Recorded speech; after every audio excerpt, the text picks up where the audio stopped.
The killer मचान के आखिरी हिस्से से उठकर खड़ा हो गया, उसे घुराते हुए देख रहा था। पोमी ने कहा, सिर्फ घुराने से काम नहीं चलेगा, कुछ बोलो, मैं यकीन दिलाती हूँ। अभी मेरे दिमाग में फरहाद नहीं है। द किलर हंसने लगा, उसकी हंसी जानी पहचानी थी। फिर जब वो बोलने लगा तो पोमी चौंक गई, क्योंकि वो मिस्टर नोकू बोल रहा था। हाँ, मैं नोकू बोल रहा हूँ, लेकिन मैं जो तुम्हारे सामने जिस्मानी तौर पर खड़ा हुआ हूँ, मैं नोकू नहीं हूँ। लेकिन कितनी अजीब बात है कि मैं वही नोकू बोल रहा हूँ जिसकी आवाज़ इतनी देर से तुम सुनती आ रही हो। मैं समझ गई, द किलर के कंप्यूटर ब्रेन के जरिए। मिस्टर नोकू, तुम बोल रहे हो और जिस्मानी तौर पर द किलर मेरे सामने मौजूद है। हाँ, यही बात है, मगर तुम मेरी गर्दन कैसे काट सकोगी? पोमी ने अपने दोनों खाली हाथ दिखाते हुए कहा, मेरे पास चाकू नहीं है क्योंकि मैं कसाई नहीं हूं, मगर तुम्हारी ये गर्दन मेरे हाथों से ही अलग होगी। तुम बड़ी दिलचस्प लड़की हो, जरा सुनो तो सही, किसी हथियार के बगैर किस तरह मेरे सर को तन से जुदा करोगी? पहले दो दो हाथ तो कर लो, जब तुम मार खाते खाते निढाल हो जाओगे और अपने बचाव की शक्कत भी नहीं रहेगी तो मैं तुम्हारे सर के बालों को मुट्ठी में जकड़ कर इस दरख्त से नीचे लटकाऊंगी, थोड़ा थोड़ा मगरमच्छों तक पहुंचाऊंगी, तुम्हारे जिस्म के थोड़े थोड़े हिस्से को उनकी खुराक बनाऊंगी। रफ्ता रफ्ता वो तुम्हारे तमाम जिस्म को शाने तक चबा जाएंगे, मगर मैं तुम्हारे सर को चबाने का मौका नहीं दूंगी क्योंकि ये मेरा हिस्सा है। द किलर ने मुस्कुराते हुए कहा, मैं खुद एक बहुत बड़ा मगरमच्छ हूं, मैं तुम्हारे हुस्न शबाब को इन मगरमच्छों के हवाले नहीं करूंगा, तुम मेरी खुराक हो। ये कहते उसने यक बारगी पलट कर उल्टी किक मारी। वो लात पोमी के मुंह पर पड़ी, वो पीछे की तरफ लड़खड़ाते हुए गिर पड़ी। पीछे मचान का एक हिस्सा खत्म हो चुका था, वो मचान के बाहर गिर पड़ी। बाहर गिरने का मतलब था मौत। नीचे कितने ही मगरमच्छ मुंह फाड़े उन दोनों में से किसी का इंतजार कर रहे थे और वह दूसरी उधर गई थी। द किलर ने जल्दी से मचान के किनारे झुककर देखा, वो नीचे मगरमच्छों के पास नजर नहीं आ रही थी। यकीनन शाखों के दरमियान उलझ गई होगी और चुपके चुपके एक शाख से दूसरी शाख पर चढ़ते हुए मचान की तरफ फिर आ रही होगी। वो किला पहाड़ की बुलंदी पर था, इसलिए हवा तेज थी। तेज और तुंद हवा में पता नहीं चल रहा था कि पोमी दरख्त की किस शाख पर होगी या मचान की किस सिमत से आ रही होगी। दुश्मन सामने हो तो दलेरी से मुकाबला किया जा सकता है, मगर मौजूद हो और नजर ना रहो तो वह फिक्र और परेशानी में मुब्तला कर देता है, दिल में बेचैनी और दिमाग में झुंझलाहट पैदा कर देता। वो चीख कर कहने लगा, कहाँ हो तुम? सामने आओ। तुम चुप कर नफ्सियाती हमले कर रही हो, तुम्हारी जैसी छोकरी मुझे दहशत में मुब्तला नहीं कर सकेगी, सामने आ जाओ। वो मचान के कभी इस किनारे आता और झांक कर देखता, फिर दूसरे किनारे जाकर उसी तरह झांक कर उसे देखने की कोशिश करता, मगर झांकते वक्त इस बात का ख्याल रखता कि ज्यादा झुकने ना पाए, वरना कहीं ना कहीं से उसकी ठोकर पड़ेगी या मुंह पर घूंसा लगेगा। वो दावा कर रहा था कि दहशत में मुब्तला नहीं होगा, मगर पोमी ने उसे सचमुच अंदेशों में मुब्तला कर दिया था। उसने मचान पर एक घूंसा मारते हुए कहा, आ जाओ, वरना मैं मचान से उतर कर आ गया तो तुम्हें दरख्त की किसी शाख पर पनाह नहीं मिलेगी। उसकी बात खत्म होते ही जैसे मचान पर जलजला आ गया हो, उसने चौंक कर देखा। मचान के ठीक दरमियानी हिस्से में सुराख हो गया था और पोमी का हाथ उस सुराख से गुजरकर ऊपर आया था। उसके हाथ की मुट्ठी बंधी हुई थी, सिर्फ 2 उंगलियां इस अंदाज में निकली हुई थी जैसे वो अंग्रेजी का हरफ वी बना रही हो। द किलर ने आंखें फाड़ फाड़ कर देखा। वो सोच रहा था, आखिर पोमी ने किस चीज से सुराख किया? क्या अपने हाथ की कुव्वत से? उसने यक बारगी उधर छलांग लगाई, फिर उस हाथ के करीब औंधे मुंह गिरकर उसकी कलाई को मजबूती से जकड़ लिया, फिर कहा, मैं तुम्हारी ये कलाई तोड़कर रख दूंगा, इसके बाद तुम मुझसे आंख मचोली नहीं खेल सकोगी। वो कहते कहते रुक गया। उसे यूं महसूस हुआ जैसे खुद उसकी कलाई में 2 लोहे की सलाखें चुभ रही हों। उसने हैरत से देखा, पोमी की वो उंगलियां जो अंग्रेजी हरफ वी की तरह खुली हुई थी उसकी कलाई में गड़ रही थीं। वो यकीन नहीं कर सकता था कि एक खूबसूरत लड़की की उंगलियां इस तरह फौलादी हो सकती हैं। उसने फौरन ही पोमी की कलाई छोड़ दी। अपनी कलाई को देखा तो वहां पोमी की 2 उंगलियों से 2 सुराख हो गए थे और खून रिस रहा था। उसके मुकाबले आने वाला ये नहीं जानता था कि मरजाना मर चुकी है, मगर उसकी उंगलियां भी जिंदा हैं। ये वो उंगलियां जिन्हें वाटसुरोकी ने बनाया है। जब मरजाना को हीरे की तरह तराश रहा था तो उस वक्त भी यही अमल कराता था। लोहे के जर्रात में 5 उंगलियां पैवस्त कराता था, फिर वो उंगलियां बाहर आती थीं, फिर पूरी कुव्वत से लोहे के जर्रात में पैवस्त हो जाती थीं। दुश्मनों ने मरजाना का चिराग बुझा दिया, मगर वाटसुरोकी एक के बाद एक दूसरा चिराग जलाना जानता था। आज उसने पोमी को उसी मुकाम पर पहुंचा दिया था। वो किस कदर फौलादी अंदाज रखती थी, ये तो उस लकड़ी के मचान का सुराख बता रहा था। उसने वी के अंदाज में निकली हुई 2 उंगलियों से उस मचान में सुराख किया था और अपना हाथ आर पार करते हुए द किलर को मुकाबले की दावत दी थी। वो झुंझलाकर मचान पर खड़ा हो गया, फिर उसने पोमी के हाथ पर एक लात मारी। जब तक लात वहां पहुंचती हाथ गायब हो चुका था। अब उसे गुस्सा कैसे ना आता। वो मुकाबला भी कर रही थी और आंख मचोली भी खेल रही थी। उसने पांव पटकने के अंदाज में सुराख के उस हिस्से पर जोर से पांव मारा, फिर वहां से पांव हटा लिया। अचानक ये दहशत पैदा हुई कि वो 2 आहनी उंगलियां उसके पांव में भी सुराख कर सकती हैं। वो घूर घूर कर उस सुराख को देख रहा था, कुछ कहना ही चाहता था कि यक बारगी उछलकर दूसरी तरफ चला गया। जहां वो खड़ा हुआ था वहीं फिर लकड़ी के टूटने की आवाज आई थी। एक सुराख हुआ था, फिर वहां से पोमी का हाथ नमूदार हुआ। मुट्ठी उसी तरह बंधी हुई थी। 2 उंगलियां वी की शक्ल में लोहे की सलाख की तरह तनी हुई थी। वो चीख कर बोला, सामने आओ। वो हाथ सुराख के रास्ते गायब हो गया। ये और बुरा हुआ। अब उसके दिल में और दहशत पैदा हुई कि पता नहीं तीसरी बार वो हाथ कहाँ से तुलू होगा, किस हिस्से में सुराख करेगा। क्या जहां वो खड़ा हुआ है वहां वो 2 उंगलियां तीर की तरह आएंगी। वह फौरन वहां से हट गया, मगर वहां से हटकर जहां पहुंचा वहां भी यही अंदेशा था कि वो हाथ उधर सुराख करेगा। द किलर उछलकर मचान के दूसरे हिस्से में चला गया, मगर कहां तक जा सकता था, कब तक उछल सकता था। हर जगह यही अंदेशा था कि वो हाथ वहीं से तुलू होगा। जब अंदेशे घर कर लें और खतरा टलने का नाम ना ले तो आदमी में उस खतरे का सामना करने की जरूरत पैदा हो जाती है। इस बार उसने गुस्से से चीख कर कहा, अब अपना हाथ मुझे दिखाओ, मैं उस हाथ को तोड़कर रख दूंगा। उसकी बात खत्म होती मचान के एक हिस्से में फिर सुराख हुआ और वो हाथ नमूदार हो गया। इस बार मुट्ठी बंधी हुई नहीं थी, 5 उंगलियां यूं खुली हुई थी जैसे द किलर को पंजा लड़ाने की दावत दे रही हो। वो फौरन ही घुटने टेक कर उस हाथ के करीब झुक गया, फिर दाएं हाथ की उंगलियों को उसकी उंगलियों में फंसा दिया और पूरी कुव्वत से उन्हें मोड़ने की कोशिश करने लगा। वो ऐसी सख्त हो गई थी जैसे लोहे की कीलें हों और एक जगह गाड़ दी गई हों, हिलने का नाम ना ले रही हों। वह जैसी हसीन थी वैसी ही उसकी उंगलियां लंबी और खूबसूरत थीं, देखने में बड़ी नाजुक सी लगती थीं। वारसू रोकी ने लोहे के ज़रात में मशक़ें कराने के दौरान इस बात का खास ख्याल रखा था कि जिस्म के किसी हिस्से की जिल्द बदनुमा और भद्दी ना हो। जब वो जख्मों से चूर हो जाती थी, लहू में डूब जाती थी, तो वारसू रोकी अपने हाथ से उन जख्मों को साफ करता था और एक मखसूस दवा लगाता था कि 24 घंटे के अंदर ना सिर्फ ये कि जख्म भर जाते थे बल्कि वो दोबारा लोहे के ज़रात में मशक़ें करने के काबिल हो जाती। द किलर परेशान हो रहा था। उन उंगलियों को पूरी कुव्वत से मोड़ना चाहता था, मगर वो टस से मस नहीं हो रही थी। फिर उसे एहसास हुआ कि उन्हें मोड़ने की खुशफहमी में उसने अपनी उंगलियों को उनमें फंसा लिया है और अब वहां से निकल नहीं सकेगा। ये ख्याल आते ही उसने एक झटके से अपने हाथ को उसके हाथ से छुड़ाना चाहा, मगर नाकामी हुई। वो 5 उंगलियां सचमुच कीलें बनी हुई थीं और वो कीलें द किलर की उंगलियों में उलझ गई थीं। वहां से अब निकलना मुमकिन नहीं था। उसने नाकामी की सूरत में दूसरे हाथ का भी जोर लगाया। ये उसूल के खिलाफ था। एक हाथ का मुकाबला था और वो 2 हाथ इस्तेमाल कर रहा था। फिर यकबारगी उसके हलक से चीखें निकल गईं। पोमी की उंगलियां अचानक ही सख्त हो गई थी और उसकी उंगलियों को उसी तरह मोड़ रही थी कि हड्डियां चिटकने ही वाली थीं। वो एकदम से तड़प कर बोला, छोड़ दो मुझे, छोड़ दो, मैं द किलर नहीं हूं। वह सच कह रहा था या अपने बचाव के लिए झूठ बोल रहा था। इस दौरान शीबा उनके पास पहुंच गई थी, लेकिन वह द किलर के दिमाग को इसलिए नहीं पढ़ रही थी कि उस दिमाग को कोई दूसरा ऑपरेट कर रहा था। उसकी जुबान से ये बात सुनकर उसने पोमी से कहा, तुम इसे गिरफ्त में रखो, मैं अभी इसकी असलियत मालूम करती हूँ। वो द किलर के दिमाग में पहुंच गई। फिर कहा, मैं फरहाद बोल रहा हूँ, क्या सबूत है कि तुम द किलर नहीं हो? उसकी उंगलियां जैसे टूटने ही वाली थी। वह शदीद तकलीफ में मुब्तला था। सोच की लहरें भी लरज रही थी। शीबा ने पोमी से कहा, गिरफ्त जरा ढीली रखो, वो बोलने के काबिल नहीं है। पोमी ने यही किया। शीबा ने उसके पास पहुंचकर कहा, हाँ अब बोलो, तुम कौन हो? उसने कहा, मैं द किलर से जिस्मानी तौर पर मुमासलत रखता हूँ। मेरे चेहरे पर मास्क है, ये उतार दूं तो मेरा असली चेहरा सामने आ जाएगा। शीबा ने उसके दिमाग में कहा, मैं फरहाद बोल रहा हूँ और इस शख्स से मुखातिब हूँ जो द किलर के दिमाग को ऑपरेट करता है। वह तकलीफ से कराते हुए बोला, मेरा दिमाग कोई ऑपरेट नहीं करता। मेरा दिमाग कंप्यूटर का मोहताज नहीं है। पोमी ने उसका हाथ छोड़ दिया। वह अपना हाथ झटकने लगा, दूसरे हाथ से उंगलियां सहलाने लगा। फिर गुस्से से झुंझलाकर बोला, मैं तुम्हें जिंदा नहीं छोड़ूंगा। शीबा ने कहा, ताजुब है, अभी तो इसके सामने चूहे बन गए थे, फिर शेर बनकर धाड़ रहे हो। मैं किसी से कमजोर नहीं हूं।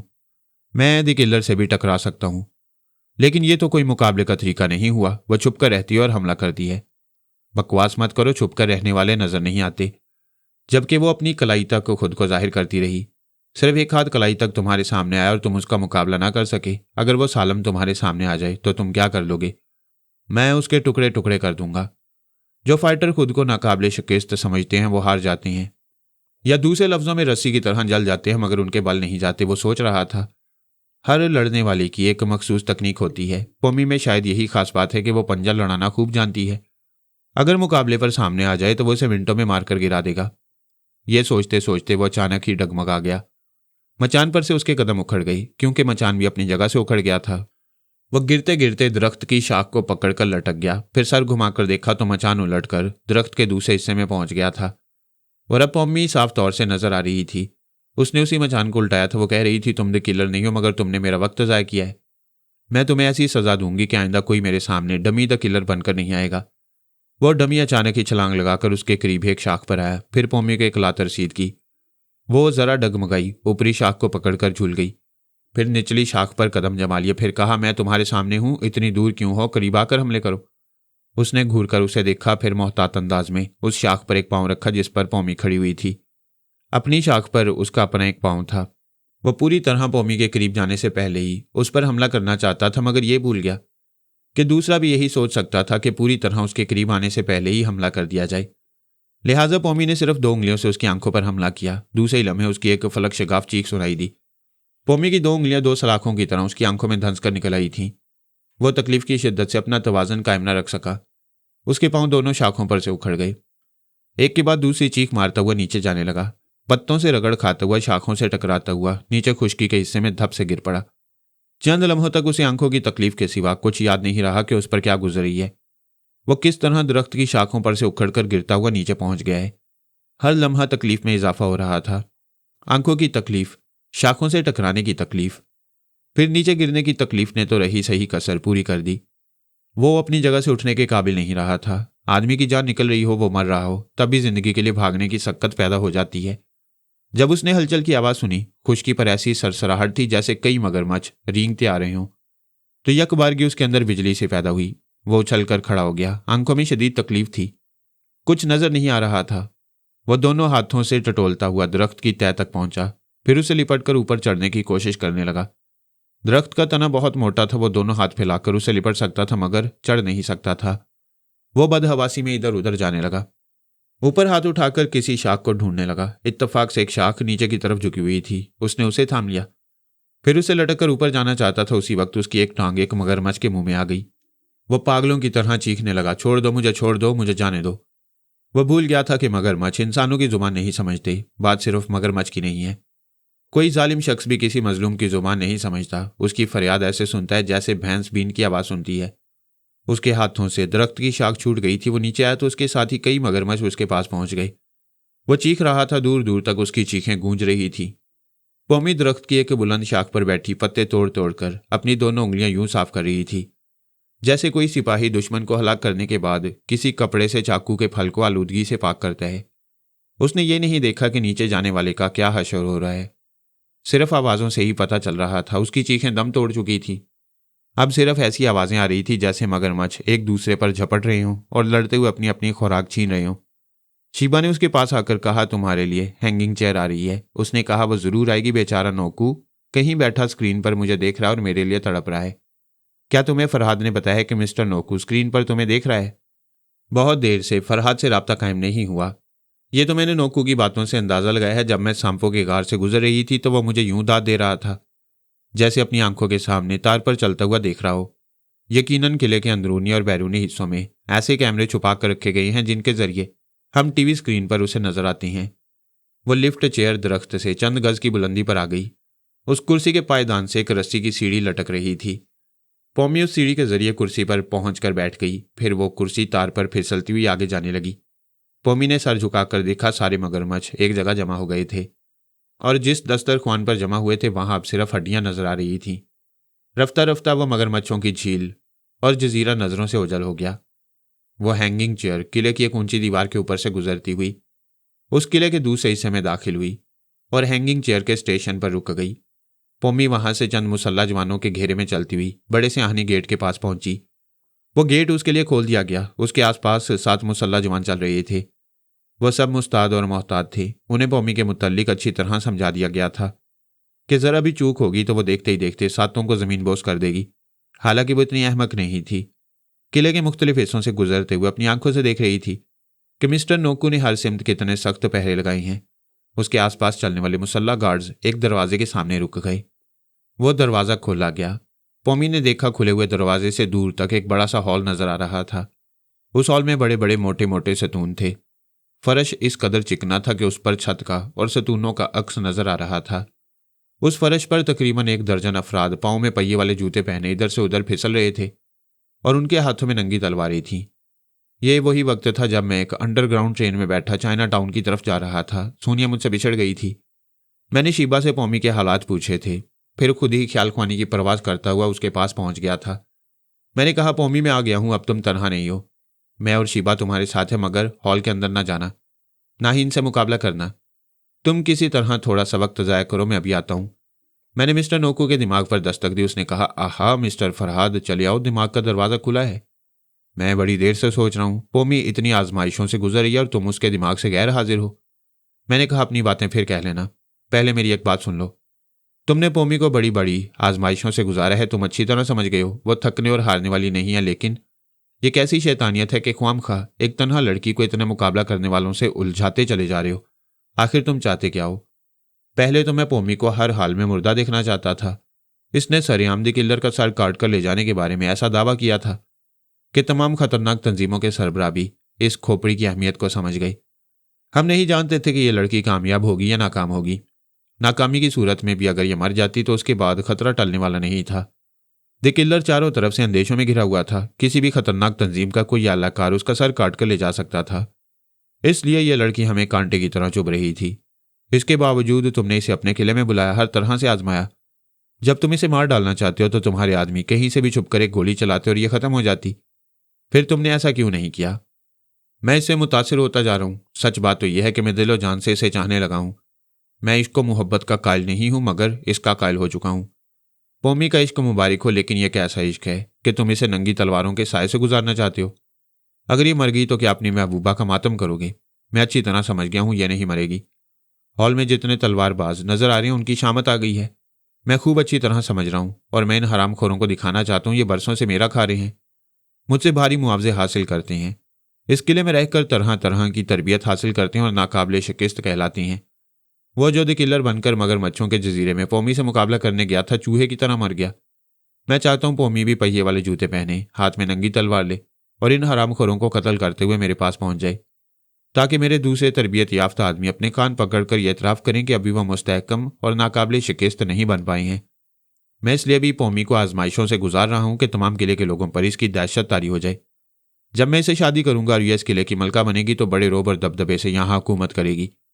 कोई इसके खिलाफ बगावत करने और दुश्मनों से मिलकर साजिश करने की जरूरत नहीं कर सकेगा।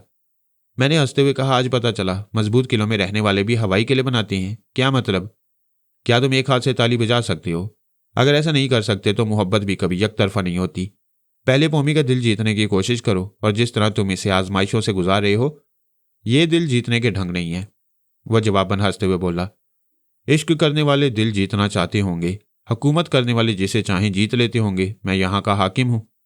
पोमी इस किले में दाखिल होने के बाद मेरी महकूम है। मैं इसे बड़ी आसानी से जीत लूंगा और यह तमाशा तुम भी देखोगे।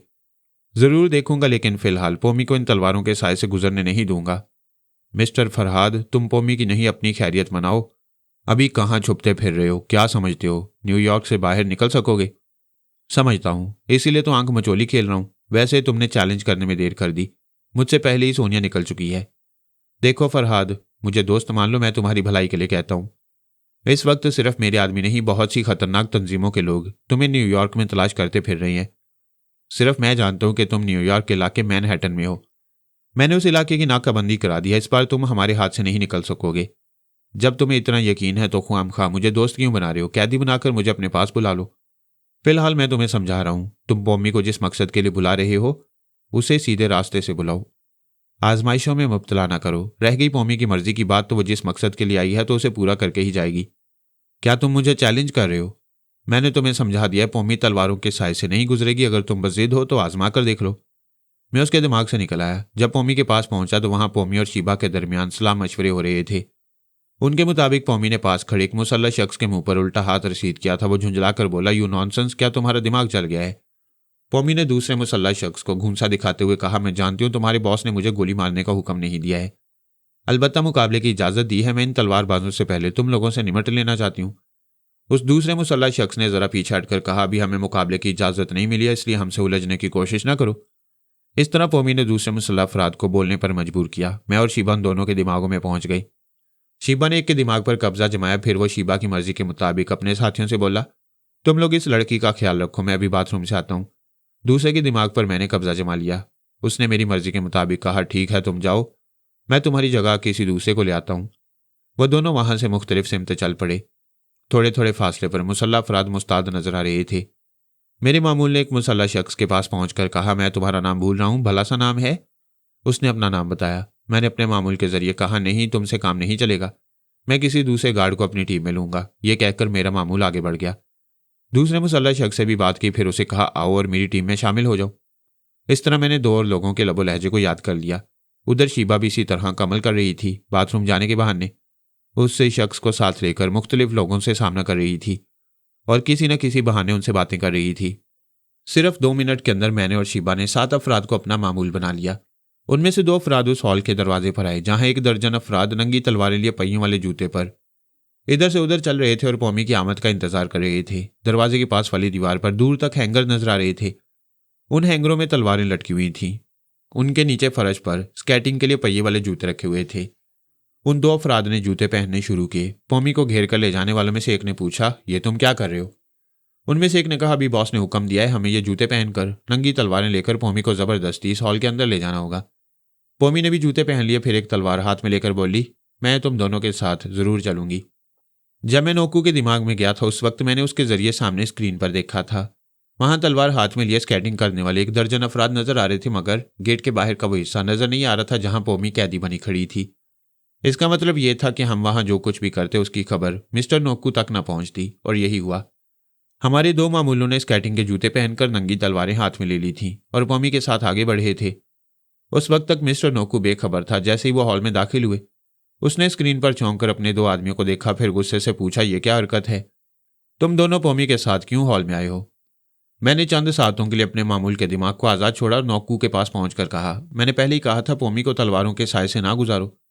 तुमने मेरी बात नहीं मानी। अब तुम्हारे 2 आदमी इस हॉल में नंगी तलवारें लेकर आते रहेंगे और पौमी की हमायत में लड़ते हुए तुम्हारे इन तलवारबाजों को ठिकाने लगाते रहेंगे। तुम मुझे तमाशा दिखाना चाहते थे। पहले मैं तुम्हें अपना तमाशा दिखा रहा हूं। वो गुस्से से स्क्रीन पर देख रहा था और चीख चीख कर कह रहा था, वापस चले जाओ। वो अपने आदमी को हुक्म दे रहा था। उसे अपने हाकिम होने पर नाज था। कोई उसकी हुक्म अदूली नहीं कर सकता था, लेकिन वो दोनों जो नंगी तलवारें लिए उसके अपने ही आदमियों का मुकाबला कर रहे थे, वो उसका हुक्म नहीं मान रहे थे। भला कैसे मानते, जबकि एक मेरी मुट्ठी में था और दूसरा शीबा की मुट्ठी में? अगर हम उनके दिमाग पर काबिज ना होते, सिर्फ उन्हें दहशत में मुब्तला करके अपने आदमियों से लड़ने के लिए कहते, तो शायद वो इतनी जिद्दारी से न लड़ते। मैं उसके दिमाग पर काबिज होकर जैसे खुद लड़ रहा था। जिस अंदाज में तलवार चलाना चाहता था, जिस अंदाज में अपना बचाव करना चाहता था, उसी तरह कर रहा था और वो शख्स उस पर अमल कर रहा था। लेकिन शीबा जिसके दिमाग में थी वो ज्यादा देर तक तलवारबाजों के मुकाबले में ठहर ना सका, क्योंकि शीबा को तलवारबाजी के फन से वाकफियत नहीं थी।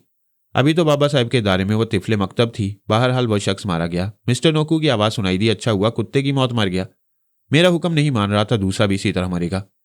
उसकी बकवास के दौरान शीबा दूसरे शख्स के दिमाग पर काबिज हो गई और उसे नंगी तलवार के साथ उस हॉल में ले आई। पौमी स्कैटर्स पहने हुए इधर से उधर फिसल रही थी, दुश्मनों के दरमियान से निकल रही थी, कभी झुककर निकल रही थी, कभी तलवार का हाथ मारते हुए गुजर जाती। इतनी देर में उसने 3 तलवारबाजों को मार गिराया था। मेरे मामूल ने 2 को खत्म कर दिया, लेकिन शीबा का दूसरा मामूल भी मारा गया और अब तीसरा आने वाला था। मिस्टर नोकू समझ गया, एक तो पौमी अपने कमालात से और बेबाकी से लड़ने के अंदाज से उसके आदमियों पर दहशत तारी कर देती थी। दूसरे टेलीपैथी का चक्कर चल पड़ा था। अब उसके ही आदमी मरने वाले थे और मारने वाले भी अपने ही आदमी थे जो हमारे मामूल बनकर काम कर रहे थे। उसने चीख कर कहा, बंद करो, ये तलवारबाजी बंद करो। मैं हुक्म देता हूं कि कोई पौमी को नुकसान नहीं पहुंचाएगा। उसका हुक्म सुनते ही तलवारबाज अपने हाथ रोककर पीछे जाने लगे। जो नाहक मारे गए थे उनकी लाशों को हटाया जाने लगा। जो तलवारबाज जिंदा रह गए थे वो अपने हाकिम के हुक्म के मुताबिक पीछे हटते हुए एक दरवाजे से गुजरते हुए नजरों से ओझल हो गए थे। जिनके दिमाग हमारे काबू में थे हमने उन्हें आजाद छोड़ दिया। वो भी चुपचाप सर झुकाकर हॉल से बाहर चले गए। इतने बड़े हॉल में पौमी तनहा रह गई। उसने तलवार एक तरफ फेंक दी, पहिए वाले जूते उतारकर अपने जूते पहनने लगी। मिस्टर नोकू ने अपने आदमियों को हुक्म दिया, पौमी को मेरे खास महल में ले आओ। मैंने पौमी से कहा, वो कमबख्त तुम्हें मलका आलिया बनाने के लिए बुला रहा है। शीबा भी उसके दिमाग में मौजूद थी। मेरी बात पर हंसने लगी। मैंने कहा, अब मैं चाइना टाउन के करीब पहुंच रहा हूं, मेरा दिमागी तौर पर हाजिर रहना जरूरी है, लिहाजा तुम पौमी के साथ रहो, जरूरत पड़े तो मुझे बुला लेना। मैं अपनी जगह ट्रेन में हाजिर हो गया। ट्रेन तेज रफ्तारी से गुजरती जा रही थी। जब से मैं इस ट्रेन में सवार हुआ था तब से मुझे इतना मौका नहीं मिला था कि अपने कंपार्टमेंट के मुसाफिरों को नजर भर कर देख सकूं। कंपार्टमेंट में मिले जुले मुसाफिर थे। सफेद अमरीकी ज्यादा थे, कुछ काले भी नजर आ रहे थे। मेरे सामने वाली 2 सीटों पर एक चीनी जोड़ा बैठा हुआ था। वो ढेर उम्र के मियाँ बीवी थे। उनके बच्चे मेरे सामने वाली सीटों पर थे। उनमें एक चीनी लड़की और लड़का तकरीबन जवान थे, बाकी एक लड़की और 2 लड़के अभी बच्चे थे। वो कभी अपने बहन भाई के पास रहते, कभी माँ बाप की तरफ दौड़ कर जाते। जब मैंने आंखें खोलकर देखा और सर उठाकर देखा तो दोनों भाई बहन हंसने लगे। पहले तो उनके हंसने की वजह समझ में नहीं आई, बाद में बातें करने के बाद पता चला कि वो मुझे बड़ी देर से देख रहे थे। मैं मुसलसल आंखें बंद किए सर झुकाए ऐसे बैठा था जैसे मुराकबे में पहुंच गया हूं। चीनी दोशीजा ने हंसते हुए पूछा, मिस्टर तुम जिंदा हो? उसके माँ बाप जो जरा फासले पर बैठे हुए थे उन्होंने घूरकर अपनी बेटी को देखा, फिर कहा, यह बुरी बात है, किसी अजनबी से ऐसा मजाक नहीं करना चाहिए। उनके बड़े बेटे ने कहा, मगर ये साहब तो आधे घंटे से बिल्कुल साकित थे, जरा भी जुम्बिश नहीं कर रहे थे। मैंने लिऊ चीन से शर्त लगाई थी कि ये जिंदा है। लिऊ चीन उस दोशीजा का नाम था। वो मुस्कुराते हुए बोली, और मैंने शर्त लगाई थी कि ये मुर्दा हो चुके हैं, अब अपनी जगह से हरकत नहीं करेंगे, इन्हें उठाकर ले जाना होगा। वो दोनों भाई बहन अंग्रेजी बोल रहे थे, जबकि उनके माँ बाप चीनी जुबान में बातें कर रहे थे। मैं उनकी बातें उस लड़की के दिमाग में रहकर समझ रहा था। वहां सैकड़ों की तादाद में ऐसे चीनी बाशिंदे हैं जो बरसों यहाँ जिंदगी गुजारने के बावजूद ना अंग्रेजी बोलते हैं ना समझते हैं। अलबत्ता उनकी औलाद यहाँ के रंग में रंग रही है। चाइना टाउन में लाखों चीनी बाशिंदे आबाद हैं। उनकी बस्तियां पुराने तर्ज की हैं, तंग गलियां होती हैं और उनके मकानात और गलियां एक दूसरे से इस तरह मिली होती हैं जैसे आपस में गड़बड़ हो गई हूं। चाइनीज रेस्तोरां बहुत ही पुराने तर्ज के होते हैं। न्यूयॉर्क जैसे जदीद तरीन शहर में चाइना टाउन एक पसमानदा बस्ती है। मैं ऐसी बस्ती में पहुंचकर किसी हद तक दुश्मनों से महफूज रह सकता था। इस बस्ती में ऐसे अमरीकी कल्लाश बाशिंदे आकर किराए के मकान में रहते हैं जिनकी कोई खास आमदनी नहीं होती। ऐसे अमरीकी या यूरोपीय बाशिंदे या तो मुसव्विर होते हैं या थिएटर के किसी तीसरे दर्जे के आर्टिस्ट, या फिर ऑर्केस्ट्रा ग्रुप में कोई साज बजाते थे। ऐसे लोगों को किसी चीनी फैमिली में एक आध कमरा किराए पर मिल जाता है। मैं ऐसे ही किसी कल्लाश शख्स के रूप में वहां एक आध दिन किसी के यहाँ किराएदार बनकर रहना चाहता था। मैंने लिऊ चीन की सोच को पढ़ना शुरू किया। पता चला उनके यहाँ एक कमरे में तकरीबन 10 माह से एक अमरीकी किराएदार रहता है। मैंने रेड पावर के बॉस से रब्ता कायम किया, उसे लिऊ चीन के मकान और उसकी दुकान का एड्रेस बताया। फिर कहा, यहाँ एक अमरीकी बाशिंदा जिसका नाम माइकल गार्सन है, मैं उसका रूप इख्तियार कर सकता हूँ। इस वक्त मेरे सामने एक चीनी लड़की बैठी हुई है और मैं उसकी सोच के जरिए मालूम कर चुका हूँ कि माइकल गार्सन कद और जिसामत में मेरी तरह है। मैं चाइना टाउन पहुंचकर तुम्हारे आदमियों के साथ जिस खुफिया मुकाम तक आऊंगा वहां माइकल गार्सन को भी आना चाहिए। उसे जबरन अगवा किया जाए या उससे सौदेबाजी की जाए। इस लड़की की सोच ने बताया कि वो बहुत ही कल्लाश है, कभी फाके भी करते हैं। अगर उसे माकूल रकम दी जाए तो वो कुछ अरसे के लिए तुम्हारा कैदी बनकर रह सकेगा। बॉस ने कहा, आप फिक्र न करें, वो राजी नहीं होगा तो हम उसका काम तमाम कर देंगे। मैं किसी बेगुनाह की जान लेना नहीं चाहता। मुझे यकीन है कि कुछ रकम देने से बात बन जाएगी। बॉस ने वादा किया कि वो माइकल गार्सन को जानी नुकसान नहीं पहुंचाएगा। मैं उसके पास से फिर ट्रेन में दिमागी तौर पर हाजिर हो गया। फिर सर उठाकर लिऊ चीन को देखा तो वो मुंह पर हाथ रखकर हंसने लगी। उसकी हंसी में जलतरंग सुनाई देती थी। यूं लगता था जैसे किसी चीनी गुड़िया को चाबी देकर हंसने के लिए छोड़ दिया गया हो। मैंने कहा, क्यों हंस रही हो? उसने पूछा, अभी तुम फिर मुर्दा बन गए थे, ये तुम बैठे बैठे एकदम साकित क्यों हो जाते हो? मैंने दिल ही दिल में सोचा, ये तो बुरी आदत है, मुझे अपनी इस आदत को बदलना होगा। अगर दुश्मन मेरे ताक़ुब में होंगे तो मेरे इस तरह बार बार सर झुकाने और आंखें बंद करने पर शुबा कर सकती हैं। मैंने लिऊ चीन से कहा, मैं एक कलमकार हूँ, कहानियां लिखता हूँ। कहानी के मौजू पर सोचते सोचते अचानक गुम हो जाता हूँ, फिर मुझे अपना होश नहीं रहता।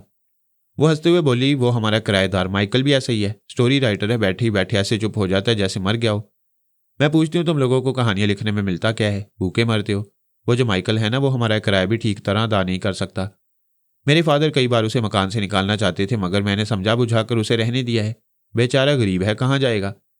मैंने मुस्कुरा कर कहा, तुम्हारे वजूद में एक मोहब्बत करने वाला नरम दिल है, तुम बहुत अच्छी लड़की हो। माइकल भी मेरी तारीफें करता है, कहता है मैं आधी चीनी लगती हूँ आधी अमरीकी। देखो, मेरे पाँव चीनी लड़कियों की तरह छोटी नहीं है, मेरे सर के बाल सुनहरी हैं, मेरी आंखें आम चीनी लड़कियों की तरह छोटी छोटी नहीं है। पता नहीं क्यों माइकल मेरी आंखों में झांकता है तो फिर झांकता ही रह जाता है। कहता है, लिऊ चीन, तुम आदातो तवार से चीनी हो वरना बिल्कुल अमरीकी लड़की लगती हो। ये कहकर वह हंसने लगी, हालांकि हंसने की कोई बात नहीं थी। फिर उसने कहा, जानते हो क्यों हंस रही हूं? मैं मालूम कर सकता था, मगर मैंने इनकार में सर हिलाया। उसने कहा, वो जो इतनी तारीफें करता है और मेरी आंखों में झांकता है तो मैं कोई नादान नहीं हूं, मैं सब समझती हूँ। वह मुझसे मोहब्बत करता है, मगर मैं क्या करूं? मुझे उससे हमदर्दी है, मोहब्बत कैसे कर सकती हूँ? वो खुद तो इस काबिल नहीं है कि 3 वक्त पेट भर कर खा सके। मुझे क्या खिलाएगा, मुझे क्या पहनाएगा? वो बड़ी बात होनी थी, मगर उसकी बातें अच्छी लग रही थी। मैं कुछ उसकी सुन रहा था और कुछ उसके दिमाग से माइकल के मुतल्लिक ज़रूरी मालूमात हासिल करता जा रहा था। थोड़ी देर बाद हम किनाल स्ट्रीट के स्टेशन पर पहुंच गए। मैं ट्रेन से उतरकर छोटे से प्लेटफॉर्म पर से गुजरता हुआ जीने पर चढ़ने लगा। उसी वक्त एक शख्स ने मेरे साथ चलते हुए कोड वर्ड्स में अपनी शनासाई जाहिर की। मैंने उस पर एतमाद कर लिया, क्योंकि ये कोड वर्ड्स मेरे और बॉस के अलावा सिर्फ वही शख्स जान सकता था जिसे बॉस ने बताया हो। स्टेशन से निकलते ही मुझे एक बंद कैब में बैठने के लिए कहा गया। मैं पिछली सीट पर बैठ गया। इसके बाद वो गाड़ी चल पड़ी। इतनी देर में मैं उस अजनबी के मुतल्लिक तस्दीक कर चुका था, वो अपना ही था, किसी शुबे की गुंजाइश न थी। 15 मिनट के बाद हम एक ऐसे मकान में पहुंचे जिसकी छत पगोड़ा नुमा थी। मैं इस मकान के एक बड़े से कमरे में पहुंचा। वहां 2 कद्दे आदम आईने थे और मेकअप का बहुत सा सामान रखा हुआ था। मेकअप करने वाले भी मौजूद थे और मेरी तरह एक कद्दे आवर शख्स कुर्सी पर बैठा हुआ था। वो माइकल गार्सन था। बॉस के आदमियों ने मेरे पहुंचने से पहले ही माइकल को वहां पहुंचा दिया था। मैंने मुसाफे के लिए हाथ बढ़ाते हुए कहा, हेलो माइकल, मुझे तुमसे मिलकर खुशी हो रही है। उसने अपनी जगह से उठकर मुसाफिया किया। फिर हम दोनों एक दूसरे के सामने कुर्सियों पर बैठ गए। मैंने पूछा, तुमसे जो सौदा हुआ वो तुम्हें मंजूर है? उसने आजिज़ी से कहा, मैं एक सीधा सादा सा आदमी हूँ। ज़रूरत से मजबूर होकर आप लोगों की बात मान रहा हूँ। मैं नहीं जानता ये क्या चक्कर है। अगर आप लोग कोई बहुत बड़ा जुर्म करने जा रहे हैं तो मुझे पहले से बता दें। मैं मर जाना पसंद करूंगा, लेकिन ऐसा समझौता नहीं करूंगा। मैंने कहा, माइकल, हम भी शरीफ आदमी हैं। तुम्हें यकीन दिलाते हैं हमसे कोई ऐसी मुजरिमाना हरकत सरजद नहीं होगी जिससे तुम्हें शर्मिंदा होना पड़े। दो अफराद मेरे आसपास आकर खड़े हो गए। उनमें से एक ने कहा, मैं मेकअप मैन हूँ, अगर आप कहें तो आर्जी मेकअप कर दिया जाए। मैंने कहा, क्या मास्क मेकअप नहीं हो सकता? जनाब, हम इतनी जल्दी माइकल गार्सन का मास्क तैयार नहीं कर सकते, इसलिए मजबूरी है। फिर दूसरे शख्स ने कहा, जनाब आप पसंद फरमाएं तो मैं हल्की किस्म की प्लास्टिक सर्जरी के जरिए आपको माइकल बना सकता हूँ। बॉस ने कहा था कि आपको फिलहाल प्लास्टिक सर्जरी मंजूर नहीं। मैंने कहा, मजबूरी की हालत में मंजूर करना ही होगा। अगर तुम थोड़ी सी रद्दोबदल से माइकल बना सकते हो तो बना डालो। उसने अपना काम शुरू कर दिया। मैं माइकल को देख रहा था। उसके पीछे बड़ा सा आईना था, उसमें खुद को भी देखता जा रहा था। खामोश रहने के दौरान माइकल की सोच पढ़ता जा रहा था ताकि उसकी एक एक आदत, एक एक फितरत को समझ सकूं। मैंने इसलिए उसका इंतखाब किया था कि वह तकरीबन 10 माह से ल्यूचीन के यहाँ किराएदार की हैसियत से रहता था। ये बात यकीनी थी कि मेरे तमाम दुश्मन मुझे तलाश करते हुए चाइना टाउन में भी आएंगे। वो ऐसे नौवारिद को तलाश करेंगे जो हाल ही में आकर कहीं रिहाइश इख्तियार कर रहा हो। जब वो मुझे तलाश करते हुए ल्यूचीन के यहाँ आएंगे तो वहाँ सभी इस बात की गवाही देंगे कि मैं माइकल गार्सन हूँ और पिछले 10 माह से वहाँ रहता आया हूँ। माइकल के मुतल्लिक ज़्यादा मालूमात हासिल करने की ज़रूरत नहीं पड़ी। वो एक आम सी गुमनाम सी जिंदगी गुजार रहा था। उसका कोई खास फैमिली बैकग्राउंड नहीं था। वो कहानियां लिखने के सिलसिले में भी मकबूल नहीं था। जो कुछ लिखता था बस गुजारा हो जाता था। मैंने सिर्फ 15 मिनट में उसके मुतल्लिक भरपूर मालूमात हासिल कर ली। अभी प्लास्टिक सर्जरी में काफ़ी वक्त लगने वाला था, इसलिए मैं पोमी के पास पहुंच गया। मुझे फौरन ही वापस आना पड़ा। वो गुस्ल करने जा रही थी। वैसे ये समझ में नहीं आया कि जब मैं पिछली बार पोमी से रुखसत हुआ था तो उस वक्त मिस्टर नोकू से अपने महल में बुला रहा था। अब वो कहीं गुस्ल करने जा रही थी। फिर वो कहाँ थी? क्या इस कदर मुतमईन थी कि निहायत आराम से गुस्ल वगैरह करके लिबास तब्दील करना चाहती थी? ये मालूम करने के लिए मैं वाटसू रोकी के पास पहुंचा। उसकी सोच ने बताया कि वो और सुलेमान जोगू भी पोमी के साथ मिस्टर नोकू के खास महल में पहुंच गए हैं और फिलहाल आराम से हैं। थोड़ी देर बाद पोमी और मिस्टर नोकू की मुलाकात होने वाली है। मैंने शेख अल फारस के पास पहुंचकर देखा। मालूम करना चाहता था कि शीबा की हिफाजत के लिए क्या इंतजामात किए जा रहे हैं। बाबा साहब का इदारा मीलों दूर तक फैला हुआ है। जनाब शेख साहब इस इदारे के एक ऐसे हिस्से में थे जहां इस इदारे के अफराद को भी जाने की इजाज़त नहीं दी जाती। कोई मुतल्लिका शख्स वहां जाना चाहे तो उसे खुसूसी इजाज़त हासिल करना होती है। बाबा फरीद वास्ती मरहूम के बाद जनाब शेख अल फारस इस इदारे की बुजुर्ग और मोहतरम शख्सियत हैं। इसके बावजूद उन्हें भी वहां दाखिल होते वक्त अपनी शनाख्त कराना पड़ती है। मखसूस कोड वर्ड्स अदा करने पड़ते हैं। इसके बाद उन्हें जाने की इजाज़त दी जाती है। वो एक ऐसी इमारत में थे जहां बहुत ही राजदाराना तौर पर 2 डमी शीबा तैयार की गई थी। उनकी ट्रेनिंग मुकम्मल हो चुकी थी। पिछली बार मैंने शीबा को पोमी के दिमाग में छोड़ा था, मगर वो भी उसके दिमाग से चली आई थी और अब शेख साहब के साथ इसी इमारत के कमरे में आरामदेह कुर्सी पर बैठी हुई थी। मैंने शेख साहब को मुखातिब करते हुए कहा, शीबा से कहिए कि मैं उसके दिमाग में आना चाहता हूँ। उन्होंने कहा, थोड़ी देर सब्र करो, अभी शीबा के दिमाग में ना जाओ। मैं मालूम करना चाहता हूँ कि वो पोमी के पास से क्यों चली आई। मैंने उसे बुलाया है। पोमी तकरीबन 1 आध घंटे बाद मिस्टर नोकू से मुलाकात करेगी। अभी वो महफूज है। दुश्मनों से कोई नुकसान उसे नहीं पहुंचेगा, इसलिए शीबा मेरे पास है। आप मुझे शीबा के पास जाने से क्यों रोक रही हैं? अभी 2 डम्मी शीबा तैयार की गई हैं। वो आखिरी मरहले से गुजर चुकी हैं। उन पर तनवीमी अमल किया गया था और उन्हें तकरीबन 4 घंटे तक आराम से सोने के लिए कहा गया था। वो 4 घंटे पूरे हो रहे हैं, बस 1 आध मिनट की देर है। क्या आप उन 2 डम्मी शीबा को मेरे जरिए आजमाना चाहती हैं? हाँ, यही इरादा है। मैं चाहता हूं पहले तुम उन दोनों की आवाज़ सुनो, उनके लब लहजे को अच्छी तरह परख लो, फिर ख्याल ख्वानी की परवाज करो और देखो कि 3 अदद शीबा में से किसके दिमाग में पहुंचते हो। मैंने कहा, जब 2 अदद डमी सोनिया हमारे सामने आई थी उन दिनों मैं जख्मी था और ख्याल ख्वानी नहीं कर सकता था। शीबा ख्याल ख्वानी के जरिए बारी बारी उन 2 अदद डमी सोनिया के दिमागों में गई थी। उन्होंने कहा, सवाल यह है कि शीबा बैक वक्त दोनों डमी सोनिया के दिमागों में क्यों नहीं पहुंची, जबकि दोनों के लब लहजे एक जैसे थे। वो एक वक्त में एक सोनिया की आवाज़ सुनती थी, लब लहजे को गिरफ्त में लेती थी, फिर उसके दिमाग में जाती थी। जब दूसरी सोनिया की आवाज़ और लब लहजा सुनती थी तो फिर उसके दिमाग में पहुंचती थी। ये वाकई सोचने की बात है कि वो बैक वक्त दोनों के दिमागों में क्यों नहीं पहुंचती थी, जबकि उनके लब लहजे एक जैसे थे। हमारी बातों के दौरान एक उधेड़ उम्र का शख्स जनाब शेख साहब के पास आया और कहा, वो दोनों बेदार हो चुकी हैं, मैं उन्हें आपके सामने पेश कर रहा हूँ। ये कहकर वो फिर चला गया। उसकी सोच ने बताया कि वो शख्स तनवीमी अमल का माहिर है। बाबा साहब के इदारे में तकरीबन 20 बरस से है और ये तनवीमी अमल इसने इसी इदारे में रहकर सीखा है। वो 2 डमी शीबा के साथ उस कमरे में आया। शेख साहब और असली शीबा उन दोनों को गौर से देखने लगे। वो दोनों सर से पांव तक हूबहू शीबा नजर आ रही थी। शीबा ने उठकर उन दोनों के पास जाकर बड़ी तवज्जो से देखा। उनकी आंखें, उनका नाक नक्शा हूबहू उसी के जैसा था। जिस्मानी साख्त भी बिल्कुल वैसी ही थी। कद में भी बराबर थी। बालों का स्टाइल भी वही था। जब वो दोनों शीबा की हैरानी पर मुस्कुराई तो उनकी मुस्कुराहट भी बिल्कुल असली शीबा के जैसी थी।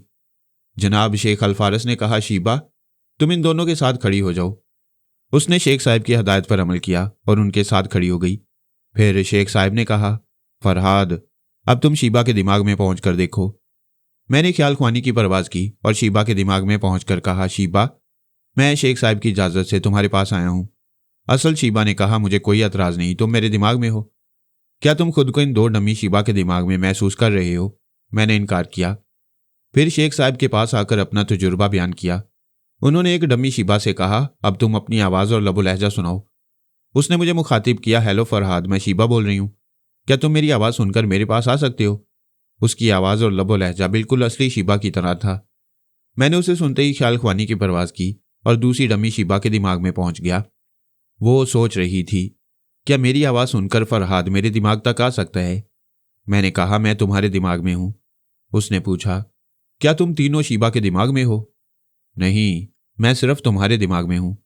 मैंने शेख साहब के पास आकर कहा, अभी मैंने जिस डमी की आवाज़ सुनी थी उसके दिमाग में पहुंच गया था, लेकिन असल शीबा के दिमाग में नहीं पहुंच सका था। उन्होंने कहा, इन डमी के पास जाने के बाद इनसे हरगिज ये ना कहना कि वो डमी है, वो खुद को असली समझ रही हैं।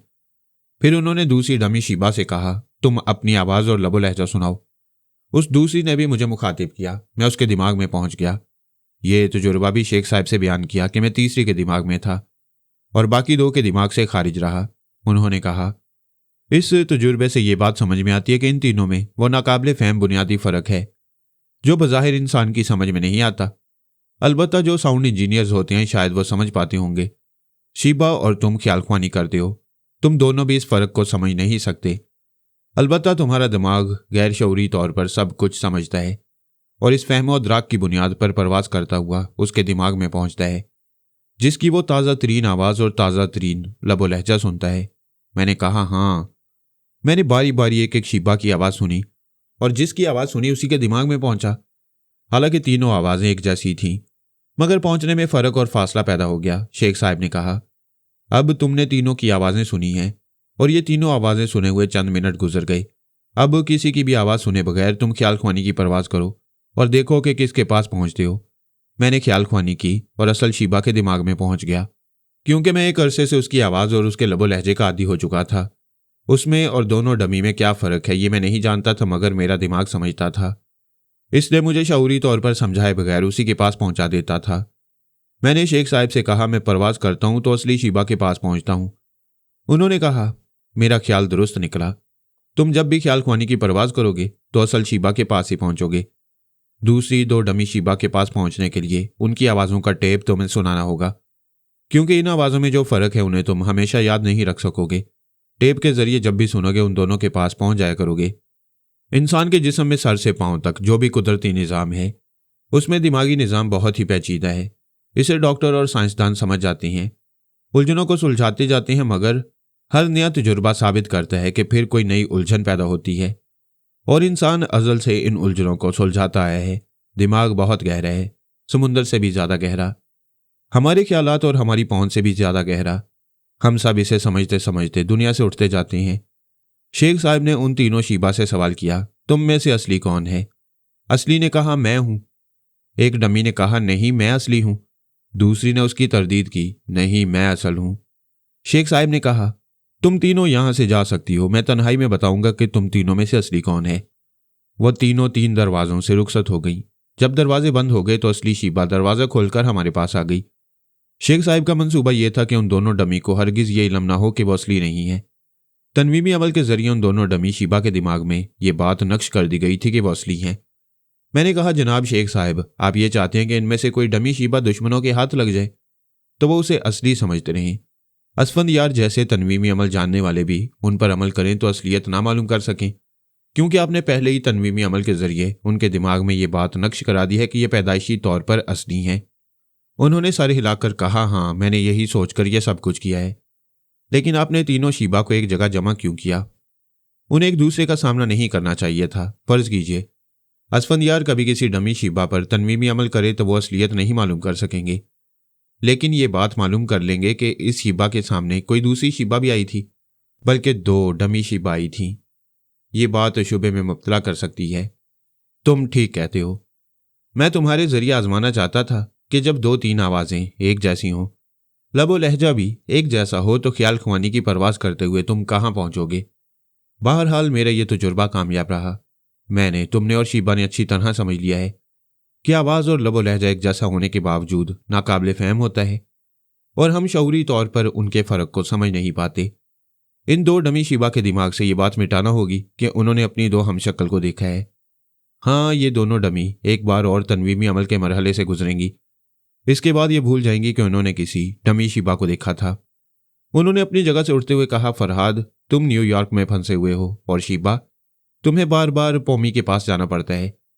इसके बावजूद मैं तुमसे कहूंगा कि असफंदियार, हर्जल मामून और मर्चेंट मामून के दिमागों में जाते रहो।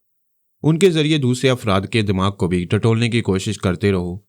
देखो वो क्या प्लानिंग करते रहती हैं और अपनी प्लानिंग में कैसी तब्दीलियां करते जा रही हैं। वो कहते हुए उस कमरे के दरवाजे तक गई, फिर वहां से पलटकर शीबा को देखा, फिर कहा, तुम बहुत जल्द इस इदारे से बाहर जा रही हो। उन्होंने कहते कहते मुस्कुराकर शीबा को देखा, फिर आहिस्तगी से कहा, फरहाद के पास। ये कहते ही वो दरवाजे से बाहर चले गए। मैंने उनके जरिए सिर्फ इतना ही देखा कि मेरा नाम सुनते ही उसने अपना हाथ दिल की धड़कनों पर रख लिया था। मैंने उसके दिमाग पर दस्तक दी, पूछा, क्या मैं आऊं? उसने जल्दी से इनकार में सर हिलाया, जल्दी से उठकर खड़ी हो गई। फिर यह कहते हुए उस कमरे से निकलती चली गई, नहीं प्लीज, अभी नहीं। मैं दिमागी तौर पर अपनी जगह वापस आ गया। प्लास्टिक सर्जरी से मेकअप करने वाला मेरे चेहरे पर मसरूफ़ अमल था। यह अमल अब खत्म होने को था। मेरे सामने कुर्सी पर माइकल गार्सन बैठा हुआ था और मैं उसके पीछे वाले आईने में खुद को देख रहा था। तकरीबन मैं खुद माइकल बन चुका था। कभी आईने में खुद को देखता था, कभी माइकल गार्सन को देखकर फर्क महसूस करने की कोशिश करता। यकीनन हम दोनों के दरमियान फर्क होगा, लेकिन वह समझ में नहीं आता था। मैंने सर्जरी करने वाले से पूछा, और कितनी देर लगेगी? सिर्फ 15 मिनट। मैं 15 मिनट के लिए शीबा के मामू हर्जल मामून के दिमाग में पहुंच गया। थोड़ी देर तक उसके चोर ख्यालात पड़ता रहा, कोई खास बात मालूम ना हो सकी। सिर्फ इतना पता चला कि शीबा को उस इदारे से निकाल लाने के लिए बहुत जबरदस्त प्लानिंग की जा रही है। वो प्लानिंग करने वाले इसराइल की एक निहायत ही खुफिया तंजीम से ताल्लुक रखते थे। उनका ताल्लुक इसराइली फौज से नहीं था, वरना हर्जल मामून हाई कमान का एक अफसर होने के नाते उनके मुतल्लिक जरूर कुछ वाकफियत रखता। उन्हें सिर्फ इतना मालूम था कि बहुत जल्द शीबा इसराइल पहुंचाई जाने वाली है। यह उनकी खुशफहमी हो सकती थी और यह हमारी भी खुशफहमी हो सकती थी कि शीबा को वो हमसे छीन कर नहीं ले जा सकते। पता नहीं आइंदा हालात कैसी करवट लेने वाले थे। इतना अंदाजा था कि वो शीबा जैसी टेलीपैथी की कुव्वत को हासिल करने के लिए अपना आखिरी सरमाया, अपनी आखिरी जहानत, अपनी आखिरी कुव्वत और अपने खून का आखिरी कतरा भी दे देंगे, मगर उसके हसूल से बाज नहीं आएंगे। मेरा मेकअप मुकम्मल हो चुका था। मैंने अपनी जगह से उठकर आईने पर नजर डाली। मेरे सामने माइकल भी उठकर खड़ा हो गया था। इस तरह कि उसकी पुश्त आईने की तरफ थी और रुख मेरी तरफ, ताकि मैं उसे और खुद को आईने में देख सकूं और दोनों का मुआवजा कर सकूं और कोई खामी निकाल सकूं, मगर ऐसी कोई बात नहीं थी। मेकअप करने वाले ने बड़ी महारत से मुझे देखते ही देखते माइकल गार्सन बना दिया था। मैंने कहा, माइकल, तुमने हम पर एतमाद किया है, मैं तुम्हारे एतमाद का भरम रखूंगा। मेरे आदमियों ने तुम्हें यकीन दिलाया है। हम कोई ऐसी मुजरिमाना हरकत नहीं करेंगे जिससे तुम पर कोई हरफ आए। वो खामोश रहकर मेरी बातें सुन रहा था। मैंने कहा, मुझे इस बात का अफसोस है कि तुम्हें कुछ अरसे तक बिल्कुल पाबंद रहना होगा। किसी एक बंगले में तुम्हें नजरबंद किया जाएगा, ताकि ना तुम किसी को देख सको, ना कोई तुम्हें देख सके, ना तुम किसी से बोल सको, ना तुमसे कोई बात कर सके। ये सिर्फ कुछ दिनों की बात है, उसके बाद तुम आज़ाद हो जाओगे। फिर ऐसी शानदार जिंदगी गुजारोगे जिसकी तुम तवक्को भी नहीं कर सकते। तुम्हें काफ़ी मुआवजा दिया जाएगा और बाकी सारी जिंदगी ऐशो आराम में गुजारोगे। मैंने मुसाफिर के लिए हाथ बढ़ाया। उसने हाथ मिलाते हुए कहा, मेरी समझ में नहीं आया कि यह चक्कर क्या है। सीधी सी बात है, मैं तुम्हारी जगह लेने जा रहा हूं। ये कैसे मुमकिन है? उस घर के लोग मुझे माइकल गार्सन की हैसियत से जानते हैं। अगरचे तुमने मेरा चेहरा इख्तियार कर लिया है, लेकिन चेहरा बदल जाने से इंसान तो नहीं बदल सकता, उसकी फितरी आदतें नहीं बदल सकती। फिर तुम कैसे जानते हो कि ल्यू चिन, उसके वालिदैन, उसके भाई बहन तुम्हें किस अंदाज में मुखातिब करते हैं, किस तरह तुम्हारे साथ सलूक करेंगे और तुम किस अंदाज में उनसे गुफ्तगू कर सकोगे। मैंने मुस्कुराते हुए कहा, यह सारी बातें मुझ पर छोड़ दो, तुम चंद दिनों के लिए पाबंद हो जाओ, मैं अपना काम निकाल लूंगा, फिर वहां से चला जाऊंगा। उसने मुझे कड़ी नजरों से देखते हुए कहा, समझ गया, तुम्हारी नीयत लियू चिन पर आ गई है, इसीलिए मेरी जगह लेना चाहते हो। बेवकूफ मत बनो, मैं ये अच्छी तरह जानता हूं कि लियू चिन तुमसे मोहब्बत नहीं करती, सिर्फ हमदर्दी करती है। मोहब्बत और हमदर्दी में जमीन आसमान का फर्क होता है। मैं तुम्हें एक पते की बात बताता हूं, मोहब्बत भी अक्सर दौलत से की जाती है। अगर तुम्हारे पास बेइंतहा दौलत हो तो क्या लियू चिन तुम्हें नजरअंदाज कर सकेगी? कभी नहीं। अगर मैं दौलतमंद बन जाऊं तो वो मुझसे मोहब्बत करेगी। फिर उस दिन का इंतजार करो जब तुम दौलत को उसके कदमों में डाल दो और वो तुम्हारे कदमों में आ जाए। मैं उससे रुखसत होकर दूसरे कमरे में आया। वहां की तन्हाई में रेड पावर के बॉस को मुखातिब करते हुए कहा, मुझे $1,00,000 की जरूरत है और ये रकम मुझे फौरन चाहिए। बॉस ने कहा, तुम्हें यह रकम मिलने में सिर्फ इतनी ही देर लगेगी जितनी देर हमें अपने किसी खास आदमी से राब्ता कायम करने में लगती है, यानी सिर्फ 5 मिनट। अपनी घड़ी देखो, तुम 5 मिनट के बाद यहां से निकलोगे तो तुम्हारे पास वो रकम मौजूद होगी। मैं जानता था यही होगा। जब मैं इमारत से बाहर निकला तो दरवाजे के सामने ही एक शख्स सियाह रंग का ब्रीफकेस लिए खड़ा हुआ था। उसने ब्रीफकेस मेरी तरफ बढ़ाते हुए कहा, आपकी मतलूबा रकम इसमें मौजूद है। अहाते के बाहर एक टैक्सी खड़ी हुई है। इस सिलसिले में आप बॉस से कोई गुफ्तगू करना चाहें तो वो आपसे राब्ता कायम कर सकते हैं, या आप उनसे किसी तरह राब्ता कायम कर लीजिए। यह एक इशारा था कि रेड पावर के बॉस के सिवा कोई मुझे इस नए रूप में फरहाद की हैसियत से नहीं पहचानता है, वरना वो शख्स मुझे ख्याल ख्वानी के जरिए राब्ता कायम करने के लिए कहता। मैं टैक्सी की पिछली सीट पर आकर बैठ गया। जब गाड़ी स्टार्ट होकर आगे बढ़ी तो मैंने ड्राइवर से कहा, इस इलाके का चक्कर लगाते रहो, मैं घूमना फिरना चाहता हूँ, जरा तफरी का मूड है, कुछ शॉपिंग भी करूंगा। मैंने सोचा ड्राइवर जहां से गुजरेगा मैं उसके दिमाग से वहां के मुतल्लिक मालूमात हासिल करता जाऊंगा। इस मकसद के लिए दिमागी तौर पर हाजिर रहना जरूरी था, लेकिन यह भी लाजमी था कि मैं हर लम्हा पोमी की खैरियत मालूम करता रहूं, क्योंकि वो थोड़ी देर बाद मिस्टर नोकू से मिलने वाली थी। मैंने जरा देर के लिए ख्याल ख्वानी की। वाटसुरोकी के दिमाग में पहुंचकर यह मालूम करना चाहा कि वहां क्या हो रहा है। पता चला, जरा देर पहले मिस्टर नोकू ने वाटसुरोकी से पूछा था, क्या फरहाद ख्याल ख्वानी के जरिए राब्ता कायम कर रहा है? वाटसुरोकी ने इनकार किया तो उसने गुस्से से कहा, तुम झूठ बोलते हो, वो तुम लोगों से बराबर राब्ता कायम करता है। तुम इनकार करो चाहे इकरार, लेकिन मेरी ये वार्निंग पहुंचा दो कि वो न्यूयॉर्क में रूपोश रहकर कहीं जा नहीं सकेगा। हम अच्छी तरह जानते वो मैनहट्टन में है और हमने मैनहट्टन की नाकाबंदी कर दी है। वाटसुरोकी ने पूछा, जब तुम्हें इतना एतमाद है कि वो रूपोश होने के बाद भी फरार नहीं हो सकेगा तो उसे वार्निंग क्यों दे रहे हो? मैं तुम्हारे जरिए उसे नेक मशवरा देना चाहता हूं, वो अपना और हमारा वक्त ज़ाया न करे, सीधी तरह हमारे पास चलाए। बड़ी मुद्दत के बाद सोनिया और फरहाद एक जगह पाई गई हैं।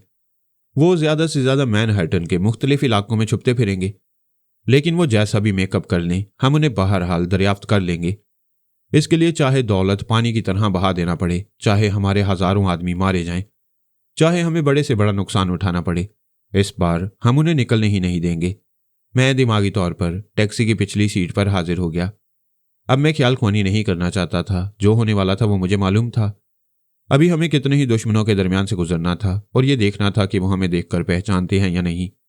मैं हम का सिगा इसलिए इस्तेमाल कर रहा हूं कि सोनिया भी छुपती फिर रही होगी। कहाँ होगी, किस साल में होगी, क्या कर रही होगी, ये खुदा ही जानता है। उसने तो मुझ पर ख्याल ख्वानी की सख्त पाबंदी आयद कर दी थी। मैं लियू चिन और उसके घर वालों के दिल जीतना चाहता था। आबदोज ट्रेन में सफर करने के दौरान इतना मालूम हो गया था कि लियू चिन को माइकल गार्सन से हमदर्दी है, लेकिन उसके वालिदैन उसे एक किराएदार की हैसियत से रखना नहीं चाहते। वो बराबर किराया अदा नहीं करता था। उसकी माली हालत बहुत ही खराब थी। वो उसे घर से निकल जाने का नोटिस देने ही वाले थे। मैं टैक्सी में सफर करने के दौरान कहीं कहीं रुक जाता था, उन लोगों के लिए कुछ चीजें खरीदना चाहता था। जब मैं लियू चिन के मकान के सामने पहुंचा तो टैक्सी की डिग्गी सामान से भर गई थी। पिछली सीट और अगली सीट पर भी सामान भरा हुआ था। चाइना टाउन के मकानात फुटपाथ से लगे होती हैं। तमाम मकानात एक दूसरे में गड़मड़ होती हैं।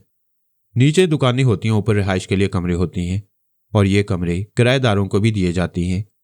जब मेरी टैक्सी दुकान के सामने रुकी तो लियू चिन के बाप ने बाहर निकलकर देखा।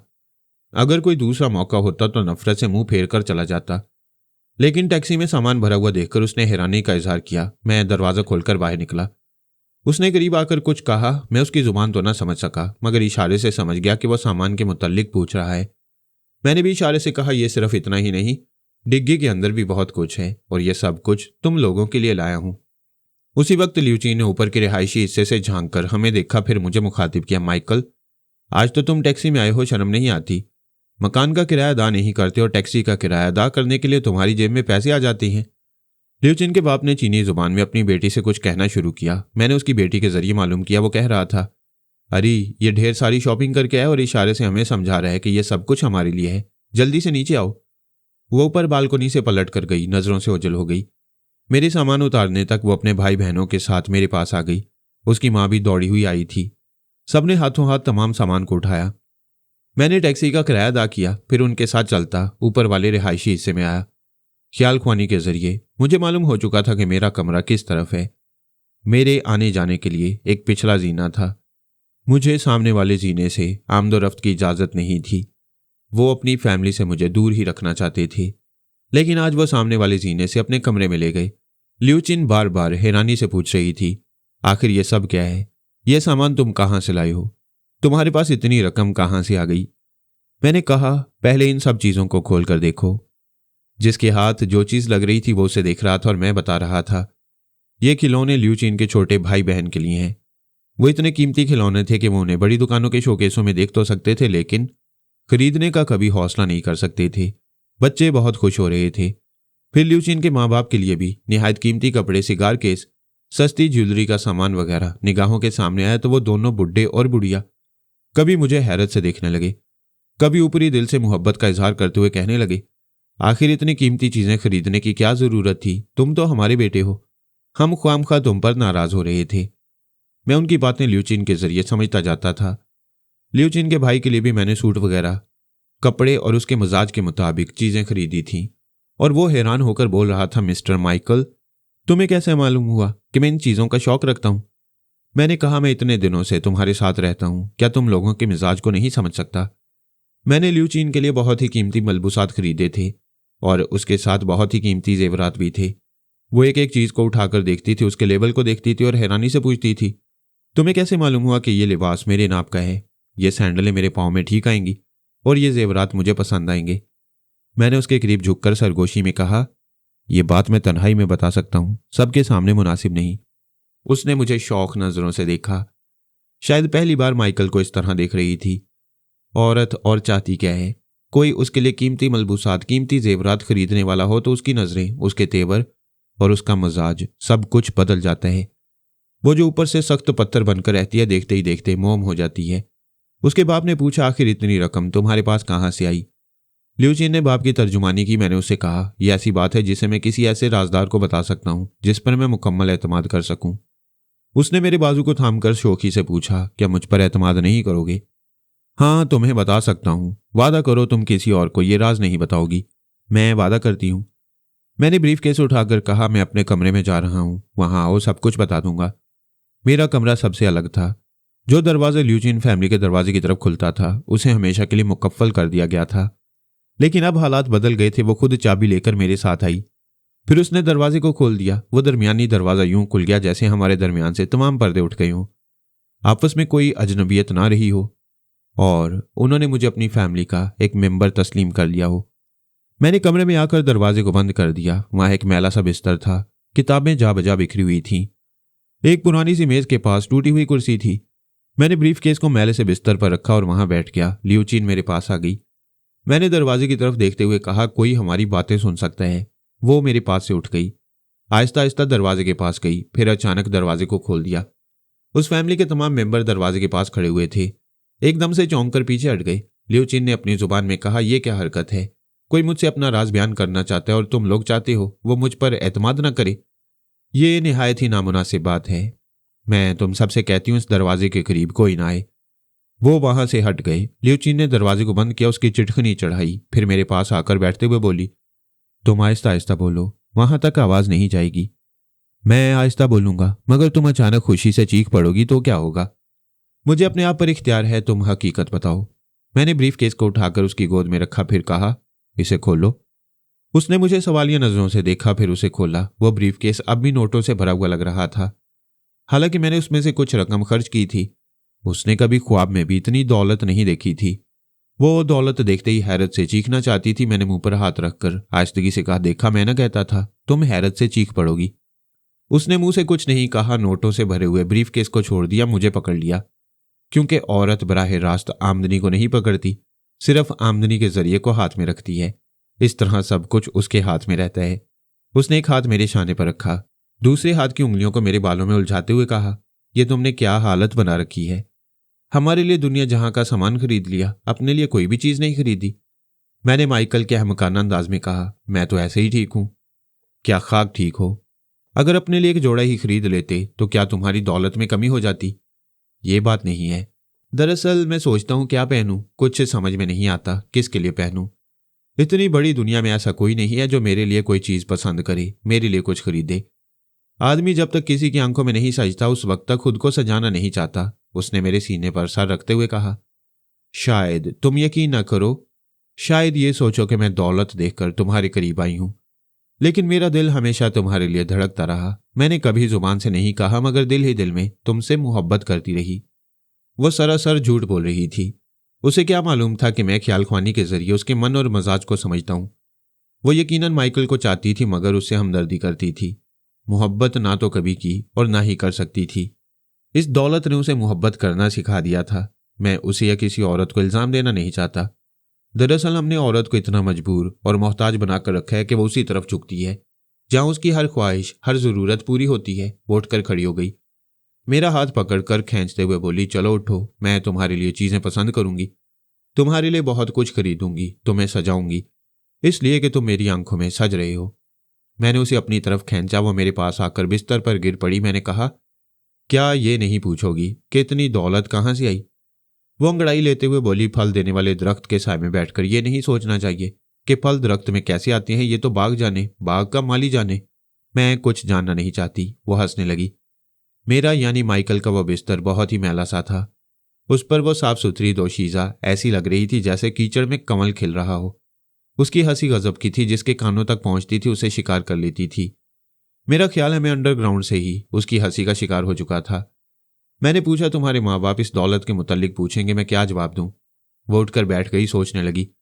उसकी सोच कह रही थी, इस दौलत का इल्म किसी को नहीं होना चाहिए। मेरे माँ बाप, मेरे घर वाले सब लालची हैं। मेरा बस चले तो मैं इस दौलत को और माइकल को दुनिया वालों से छुपा कर रखूं, किसी की नजर न लगने दूं। मैंने अनजान बनकर पूछा, क्या सोच रही हो? वो चौंक कर बोली, मैं चाहती हूं तुम इस दौलत के मुतल्लिक किसी को ना बताओ। मेरे माँ बाप से कह दो वो आम खाएं, पेड़ गिनने की कोशिश ना करें। फिर उन्हें यह दिखाने की जरूरत ही क्या है कि ब्रीफ केस में कितनी रकम है। हम उसे इस कमरे में छुपा कर रखेंगे। मैंने कहा, ना मेरे पास अलमारी है ना तिजोरी। इस कमरे में कोई ऐसी चीज नहीं है जहां इसे छुपा कर रख सकें। हम इसे छुपाने के मुतल्लिक बाद में फैसला कर लेंगे। पहले तुम मेरे साथ बाहर निकलो, मैं तुम्हारे लिए जरूरी चीजें खरीदूंगा। मैं चाहता था वो थोड़ी देर के लिए चली जाए। मैंने कहा, अच्छी बात है, तुम जाकर तैयार हो जाओ। मैंने जो लिबास तुम्हारे लिए खरीदे हैं उनमें कोई सा अच्छा लिबास पहन लो, फिर हम चलेंगे। वो खुश होकर उठी, दरवाजे के पास गई, फिर रुक गई। वापस आकर आहिस्तगी से बोली, इस ब्रीफ केस को पलंग के नीचे रख दो। मेरे घर वालों की नजरें बार बार इस पर पड़ेंगी, उन्हें शुबा होगा कि माल इसी में है। मैंने उसके इत्मीनान के लिए ब्रीफ केस को पलंग के नीचे छुपा दिया। वो चली गई। मैंने दरवाजे को बंद किया, फिर फौरन ही ख्याल ख्वानी की परवाज करते हुए शीबा के पास पहुंच गया। मैं जुबान से जो कहता हूं उस पर अमल करता हूं। शीबा की इजाजत के बगैर कभी उसके दिमाग में नहीं जा सकता था। मैंने उसके लबो लहजे को अच्छी तरह सोच समझकर उसमें जरा सा फर्क पैदा किया था। नतीजा यह हुआ कि मैं डमी शीबा के दिमाग में पहुंच गया। मैंने उसे मुखातिब नहीं किया, चुपचाप उसके दिमाग की तह में पहुंचकर हकीकत मालूम करने लगा।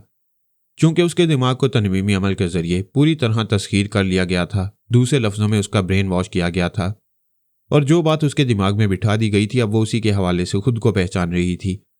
इसलिए उसका दिमाग भी कह रहा था कि वो असली शीबा है, वो यहूदी है, उसकी मामा का नाम मोरिया है, उसका नाना मर्चेंट मामून इसराइल का सबसे बड़ा सौदागर समझा जाता है, और उसका मामू Herzl Mamun Israeli high command का एक आला अफसर है।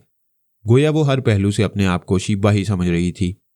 उसकी असलियत जो भी थी वो सब मिट चुकी थी और कभी उसे याद आने वाली नहीं थी। ये दुनिया तरह तरह के इल्म से भरी पड़ी है।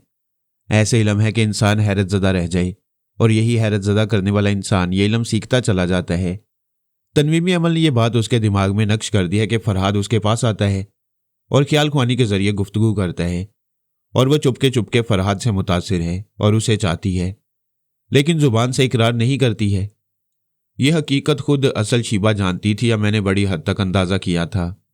कभी चुपके से उसके दिमाग में नहीं गया था, लेकिन ये बात जनाब शेख अल फारस ने भी समझ ली थी।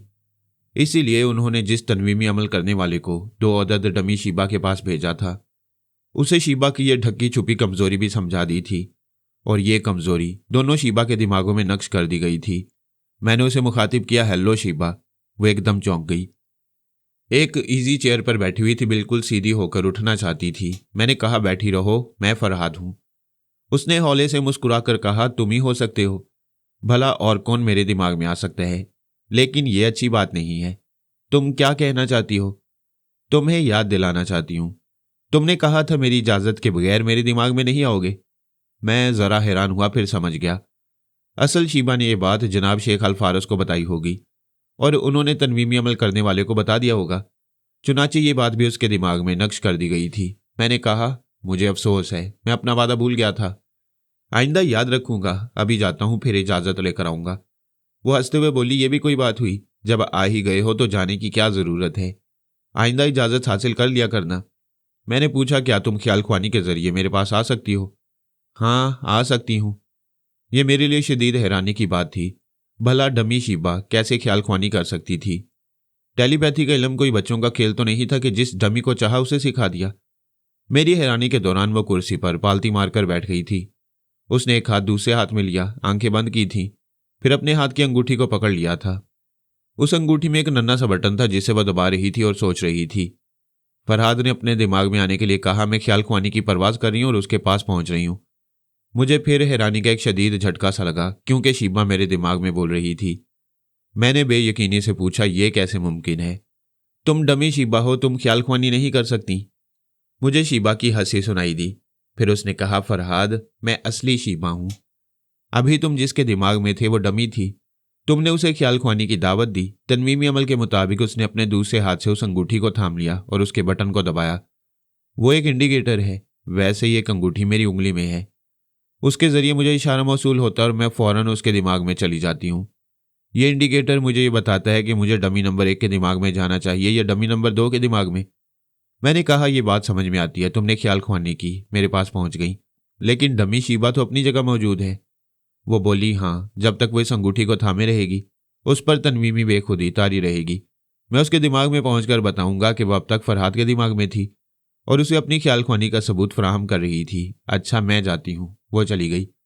मैं फिर डमी शीबा के दिमाग में पहुंच गया, मगर एक बार फिर उलझ कर रह गया, क्योंकि वो डमी आईने के सामने बैठी अपने लबों पर लिपस्टिक की सुर्खी जमा रही थी। भला ये कैसे हो सकता था? जिस डमी को मैं छोड़कर आया था वो कुर्सी पर पालती मारी आंखें बंद किए बैठी थी और उसके हाथ की एक उंगली दूसरे हाथ की उंगली पर थी। इस वक्त यकीनन असली शीबा उसे बता रही होगी कि फरहाद से कब गुफ्तगू हुई थी, और जब वो तनवीमी बेखुदी से निकलेगी तो किसी भी सवाल करने वाले से कह सकेगी कि उसने ख्याल ख्वानी के जरिए फरहाद से किस किस्म की गुफ्तगू की थी। मगर यहां मामला कुछ और था। मैं डमी नंबर 1 की बजाय डमी नंबर 2 के दिमाग में पहुंच गया था। कैसे पहुंच गया था, यह मेरी समझ में नहीं आ रहा था। शीबा की आवाज़ और उसके लबो लहजे में ज़रा सा भी फ़र्क पैदा होता था तो मैं किसी न किसी डमी के पास पहुंच जाता था। मैंने 2-3 बार ख्याल ख्वानी की परवाज़ की। एक बार असल शीबा के पास पहुंच गया।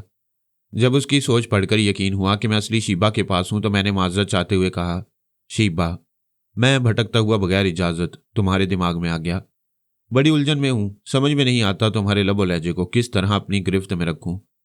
जरा भी फर्क पैदा होता है तो मैं तुम तीनों में से किसी के भी दिमाग में पहुंच जाता हूं।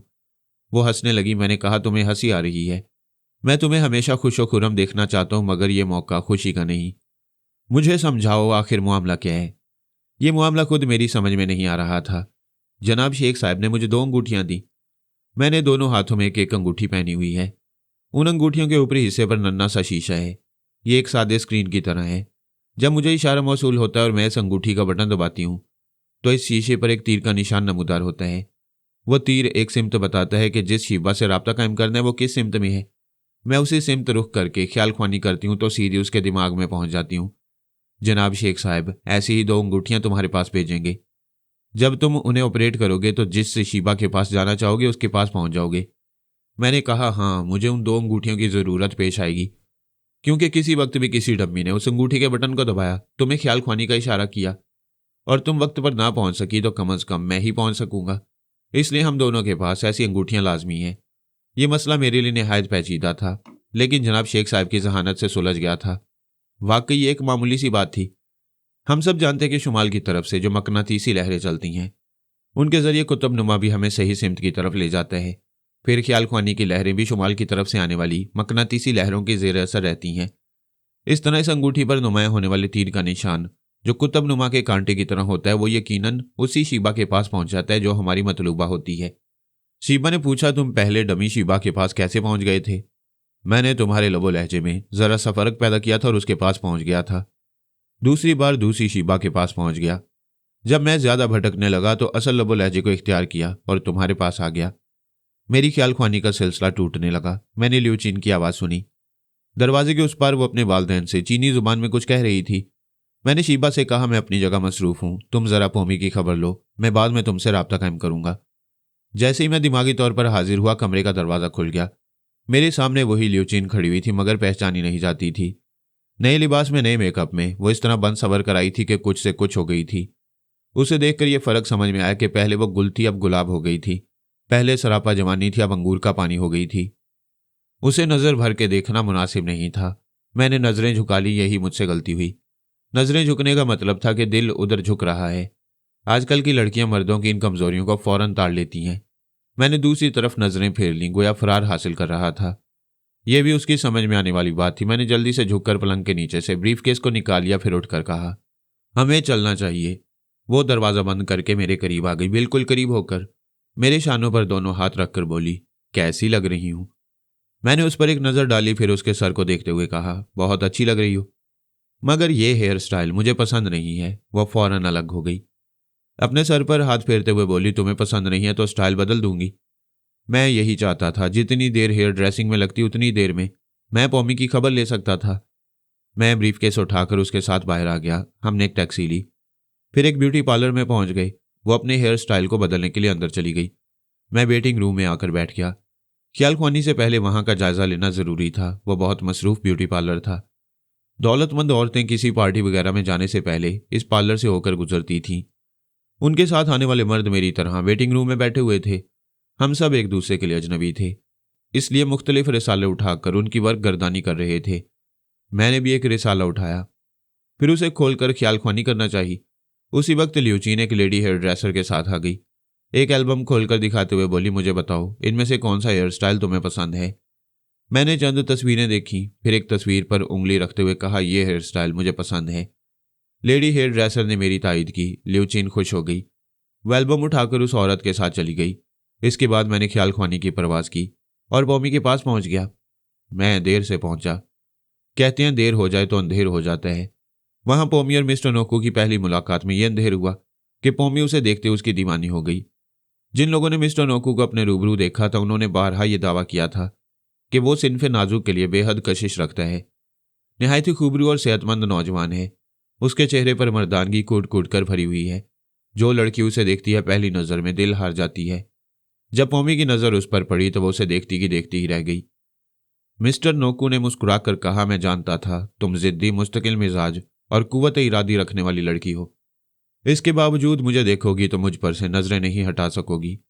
पौमी ने नजरें हटाई, एक फूल को देखते हुए कहा, जब मैं खूबसूरत फूल को देखती हूं तो नजरें नहीं हटा सकती।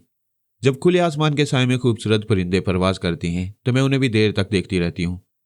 अल्लाह ताला ने इस दुनिया में जो हुस्न पैदा किया उसे देखते रहने का हक हर फर्द को हासिल है। मेरे खुदा ने तुम्हें भी बेहद खूबरूई अता की है। मैं अगर तुम्हें देख रही हूं तो इसका मतलब यह है कि मैं खुदा की कुदरत को देख रही हूं और तुम इस कुदरत को कबूल करने वाली हो। बेशक मैं आज तक सिवाय फरहाद के किसी से मुतासिर नहीं हुई। मैं हकीकत से इनकार नहीं करूंगी, तुम फरहाद से भी ज्यादा खूबरू और पुरकशिश हो, मगर उसने बात अधूरी छोड़ दी। मिस्टर नोकू ने इसे सवाली नजरों से देखा। वह मुस्कुराते हुए बोली, मगर फरहाद नहीं और ना ही हो सकती हो। तुम मुझे फरहाद से बढ़कर कभी नहीं कहोगी और मैं साबित करूंगा कि मैं उससे किसी तरह भी कमतर नहीं हूं। वह मिस्टर नोकू के खास महल में थी। उस वक्त उस महल के एक बहुत ही खूबसूरत बागीचे से गुजर रही थी। वह दोनों एक ऐसे हॉल में पहुंचे जहां कुछ जवान लड़के और लड़कियां जिम्नास्टिक की मशकें कर रहे थे। एक तरफ फ्री स्टाइल कुश्ती के लिए ऊंचा सा स्टेज बना हुआ था, जहां दो नौजवान कराटे का मुजाहरा कर रहे थे। उन्हें तरबियत देने वाले कई उस्ताद नजर आ रहे थे। वह सब मिस्टर नोकू को देखते ही रुक गए। सबने उसकी तरफ रुक करके घुटने टेक दिए, सर को झुका लिया, क्योंकि नोकू इस किले का हाकिम था, उनका आका था। उसने हाथ उठाकर कहा, हम यहाँ आका और गुलाम नहीं होते, किसी से कोई रिश्ता नहीं होता। जब हम लड़ते हैं तो एक दूसरे से कुछ सीखने के लिए या सिखाने के लिए, और जब चैलेंज करते हैं तो फिर एक दूसरे को मारने के लिए और खुद जीने के लिए लड़ते हैं। मैं जानता हूं मेरे साथ पौमी को देखकर तुम लोगों ने मेरे सामने सर झुकाया है। अब इस लम्हे को भूल जाओ कि मैं तुम्हारा आका हूं। मैं तुम सब उस्तादों से मुकाबला करूंगा। पौमी देखेगी और एतराफ़ करेगी कि मैं किसी से कम नहीं हूं और मैं इसका आइडियल हूं। वह सब अपनी जगह से उठ गए। जहां जहां अपने फन का मुजाहरा कर रहे थे वहां चले गए। मिस्टर नोकू ने पौमी से एक जगह बैठने के लिए कहा, फिर अपने आदमियों को मुखातिब किया। तुम सबने यहाँ की एक स्क्रीन पर पौमी के कमालात देखे हैं। सबने एतराफ़ करते हुए कहा, हाँ, हम तस्लीम करते हैं। पौमी ने अब तक खुद को नाकाबिले शिकस्त साबित किया है, लेकिन आपने हमें इसके मुकाबले पर जाने की इजाज़त नहीं दी। हमारा भी दावा है कि हम नाकाबिले शिकस्त हैं। मिस्टर नोकू ने हंसते हुए कहा, तुम लोगों का यह दावा है तो पहले मुझे शिकस्त दो। पौमी इस वक्त मेरे किले में है। तुम जानते हो कि इस किले में आने का एक रास्ता है, जाने का कोई रास्ता नहीं। आज तक कोई यहां से जिंदा सलामत नहीं जा सका। तुम में से जो कोई मुझे जमीन पर गिरा देगा और मेरी लाश पर से गुजरेगा, वो पौमी का हकदार होगा। क्योंकि ये किले से बाहर नहीं जा सकेगी, इसलिए तुम्हारे काबू में रहेगी। इस दौरान में वो अपना लिबास उतार रहा था। उसका एक मुलाजिम उसके लिबास को अपने पास रखता जा रहा था। फिर पौमी ने उसे एक अंडरवियर और बुनियान में देखा। इस मुख्तसर से लिबास में उसका खूबसूरत कसरती जिस्म टार्जन की तरह लग रहा था। वहां जो बड़े बड़े उस्ताद नौजवान लड़के और लड़कियों को ट्रेनिंग दे रहे थे, उन्हें मुखातिब करते हुए मिस्टर नोकू ने कहा, तुम सब चाहो तो एक साथ मुझ पर हमला कर सकते हो या बारी बारी आ सकते हो। वह हॉल के दरमियानी हिस्से में आ गया। फिर पौमी से बोला, मैंने तुम्हारे वीडियो कैसेट देखे हैं। तुम मखसूस अंदाज में दुश्मनों से मुकाबला करती हो। जरा देखो तो सही, क्या ये वही अंदाज है? वहां जूडो, कराटे और फ्री स्टाइल में 2 मान्य हुए उस्ताद थे। वो दोनों मिस्टर नोकू के मुकाबले आ गए। फिर उन्होंने पैंतरा बदलते हुए उस पर हमला किया। उसी लम्हे मिस्टर नोकू के मुंह से आवाज निकली, हप हप। पौमी ने ताज्जुब से देखा। नोकू ठीक उसी के अंदाज में हप हप कहता हुआ, कभी हाथों के बल और कभी पांव के बल कलाबाजी खाता हुआ एक तरफ से दूसरी तरफ जा रहा था, और हमला करने वाले नाकाम होते जा रहे थे, जो सही मायनों में फाइटर होती हैं। वह मुकाबले के पहले राउंड में ही समझ लेते हैं कि मध्य मुकाबिल कितने पानी में है। पौमी ने सोचा था जब नोकू मुकाबला करेगा तो उसके चंद दिफाई इक़दामात से अंदाजा कर लेगी, लेकिन उसने बड़े ही दिलचस्प अंदाज में मुकाबला शुरू किया था।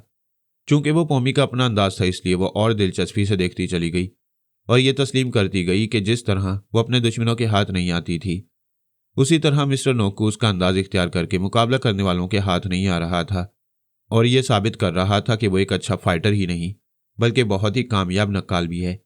जिसके लड़ने के अंदाज को नकल कर लेता है, उसी के अंदाज में अपना बचाव भी करता है।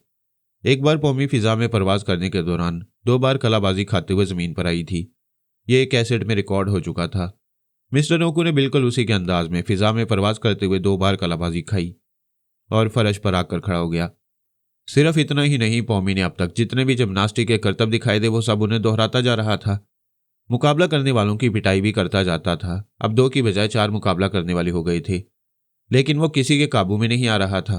सिर्फ 15 मिनट के अंदर वो चारों उस्ताद अपने पैरों पर खड़े रहने के काबिल न रहे। 2 मुलाजिम करीब आकर तौलिए से मिस्टर नोकू के बदन का पसीना पहुंचने लगे। तीसरा मुलाजिम एक नया लिबास पहनने के लिए ले आया। मिस्टर नोकू ने वो लिबास पहनते हुए शिकस्त खाने वाले उस्तादों से कहा, मैंने इसलिए तुम लोगों को पौमी से मुकाबला करने की इजाजत नहीं दी थी। पौमी ताली बजाते हुए अपनी जगह से उठ गई। फिर नोकू के करीब आते हुए बोली, तुमने नक्काली में कमाल कर दिया। बिल्कुल मेरे ही अंदाज में मुकाबला करते रहे। अगर हम दोनों इसी अंदाज में टकरा जाएं तो जीत किसकी होगी?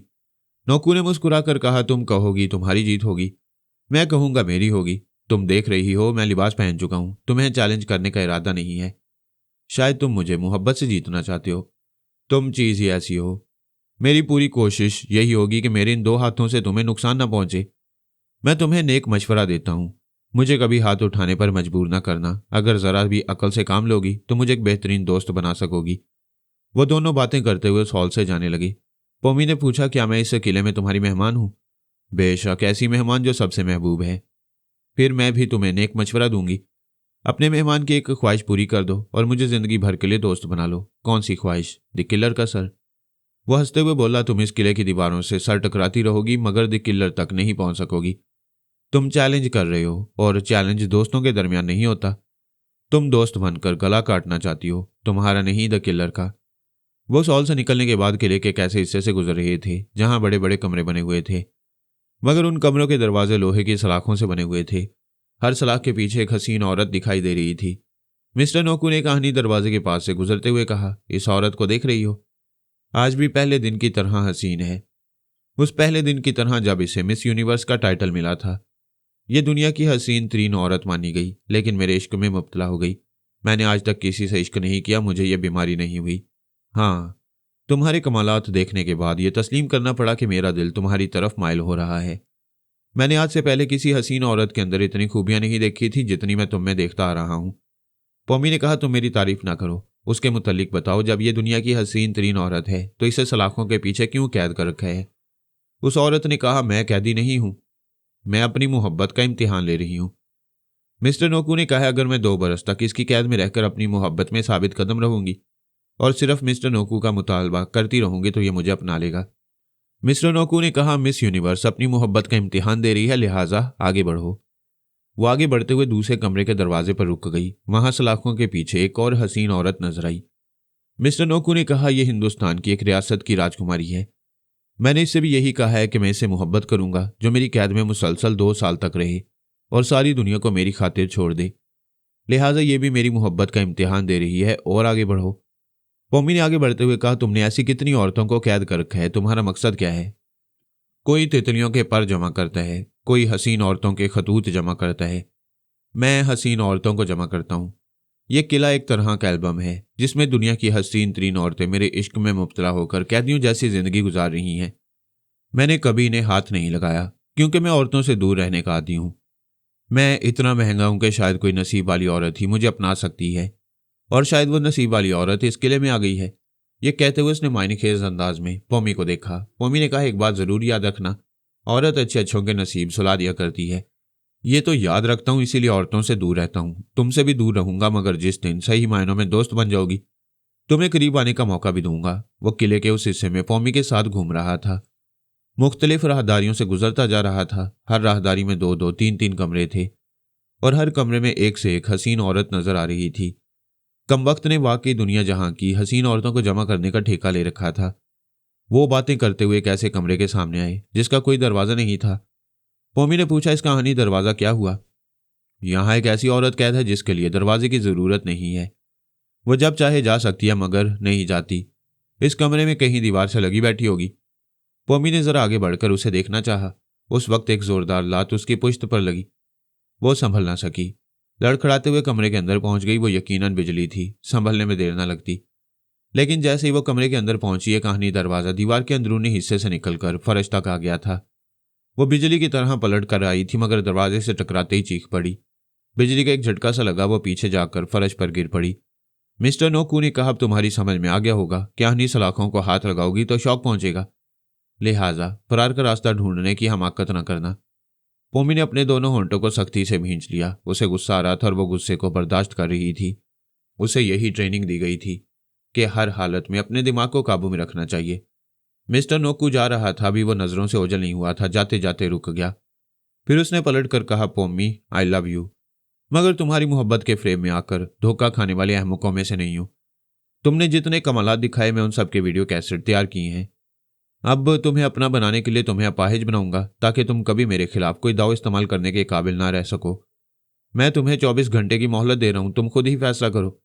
अपाहिज बनने के बाद तुम अपने पांव बेकार करना चाहोगी या हाथ, अंधी बनना चाहोगी या मेरे ईजाद करदा एक मुहलिक इंजेक्शन के जरिए पागल बनना पसंद करोगी। मैंने तुम्हें इस कमरे में कैद किया, इसके बाद जितने कमरे आते हैं उनमें तुम्हारी जैसी औरतें और मर्द कैदी बनाकर रखे गए हैं। ये सब खुद को नाकाबिले शिकस्त कहते थे। मैंने जिस तरह हसीन औरतों को जमा किया है उसी तरह नाकाबिले शिकस्त लोगों का जखीरा कैद खाने में मौजूद है। तुम यहां महीने, 2 महीने, साल, 2 साल इंतजार करती रहो। इसी कैद खाने में एक दिन सोनिया और फरहाद भी आएंगे। वो चला गया। उस वक्त मैं पॉमी के पास मौजूद था, लेकिन मैंने उसे मुखातिब नहीं किया। ना ही मिस्टर नोकू के खिलाफ कोई कदम उठा सकता था, इसलिए खामोशी मुनासिब थी। उसके जाते ही मैंने पॉमी को मुखातिब किया। वो चौंक कर बोली, फरहाद तुम कब से यहाँ हो? बस थोड़ी देर हुई, तुम्हारी तरह मैं भी धोखा खा गया। मैंने भी यही सोचा कि जो शख्स इतना दिलेर है और इतनी कामयाबी से तुम्हारी नकल करते हुए खतरनाक फाइटरों से मुकाबला कर सकता है, उन पर गालिब आ सकता है, वो कभी धोखे से तुम्हें कैद नहीं करेगा। लेकिन उसने निहायत बुज़दिली और मक्कारी का सबूत दिया है। शीबा की सोच सुनाई दी, मैं भी मौजूद हूं, लेकिन उस कमबख्त ने बड़े दिलचस्प तमाशे दिखाए थे। मैं उलझ कर रह गई। वाकई हम में से कोई ये सोच नहीं सकता था कि वो इस तरह धोखा देगा। बहरहाल जो होना था वो हो गया, अब आगे जो होना है हमें उसके मुतल्लिक सोचना चाहिए। उसी वक्त मेरी ख्यालख्वानी का सिलसिला टूट गया। ल्यूचीन हेयर स्टाइल तब्दील करके आ गई थी, मेरे शाने को झंझोड़ते हुए पूछ रही थी, ये तुम रसाले के एक ही सफ़े पर क्या देख रहे हो? मैंने चौंक कर उसे देखा, फिर उठकर खड़ा हो गया। उसे यूं देखने लगा जैसे उसमें हैरत अंगेज तब्दीली आई हो और वो पहले से ज्यादा हसीन हो गई हो। और यही बात थी, लेकिन मैं ख्याल ख्वानी के जरिए पोमी और शीबा से कह रहा था कि मैं थोड़ी देर के लिए जा रहा हूं, मौका मिलते ही फिर आऊंगा। शीबा, तुम बॉर्डसू रोकी और सुलेमान जोगू को पोमी के मौजूदा हालात बता दो। मैंने मुस्कुराकर ल्यूचीन को देखा, उसके हाथ में हाथ डाला, फिर उसे लेता हुआ ब्यूटी पार्लर से बाहर आ गया। मिस्टर नोकू ने पोमी को 24 घंटे की मोहलत दी थी और कहा था वह खुद फैसला करे कि उसे किस तरह अपाहिज बनाया जाए। ये 24 घंटे हमारे लिए काफ़ी थे।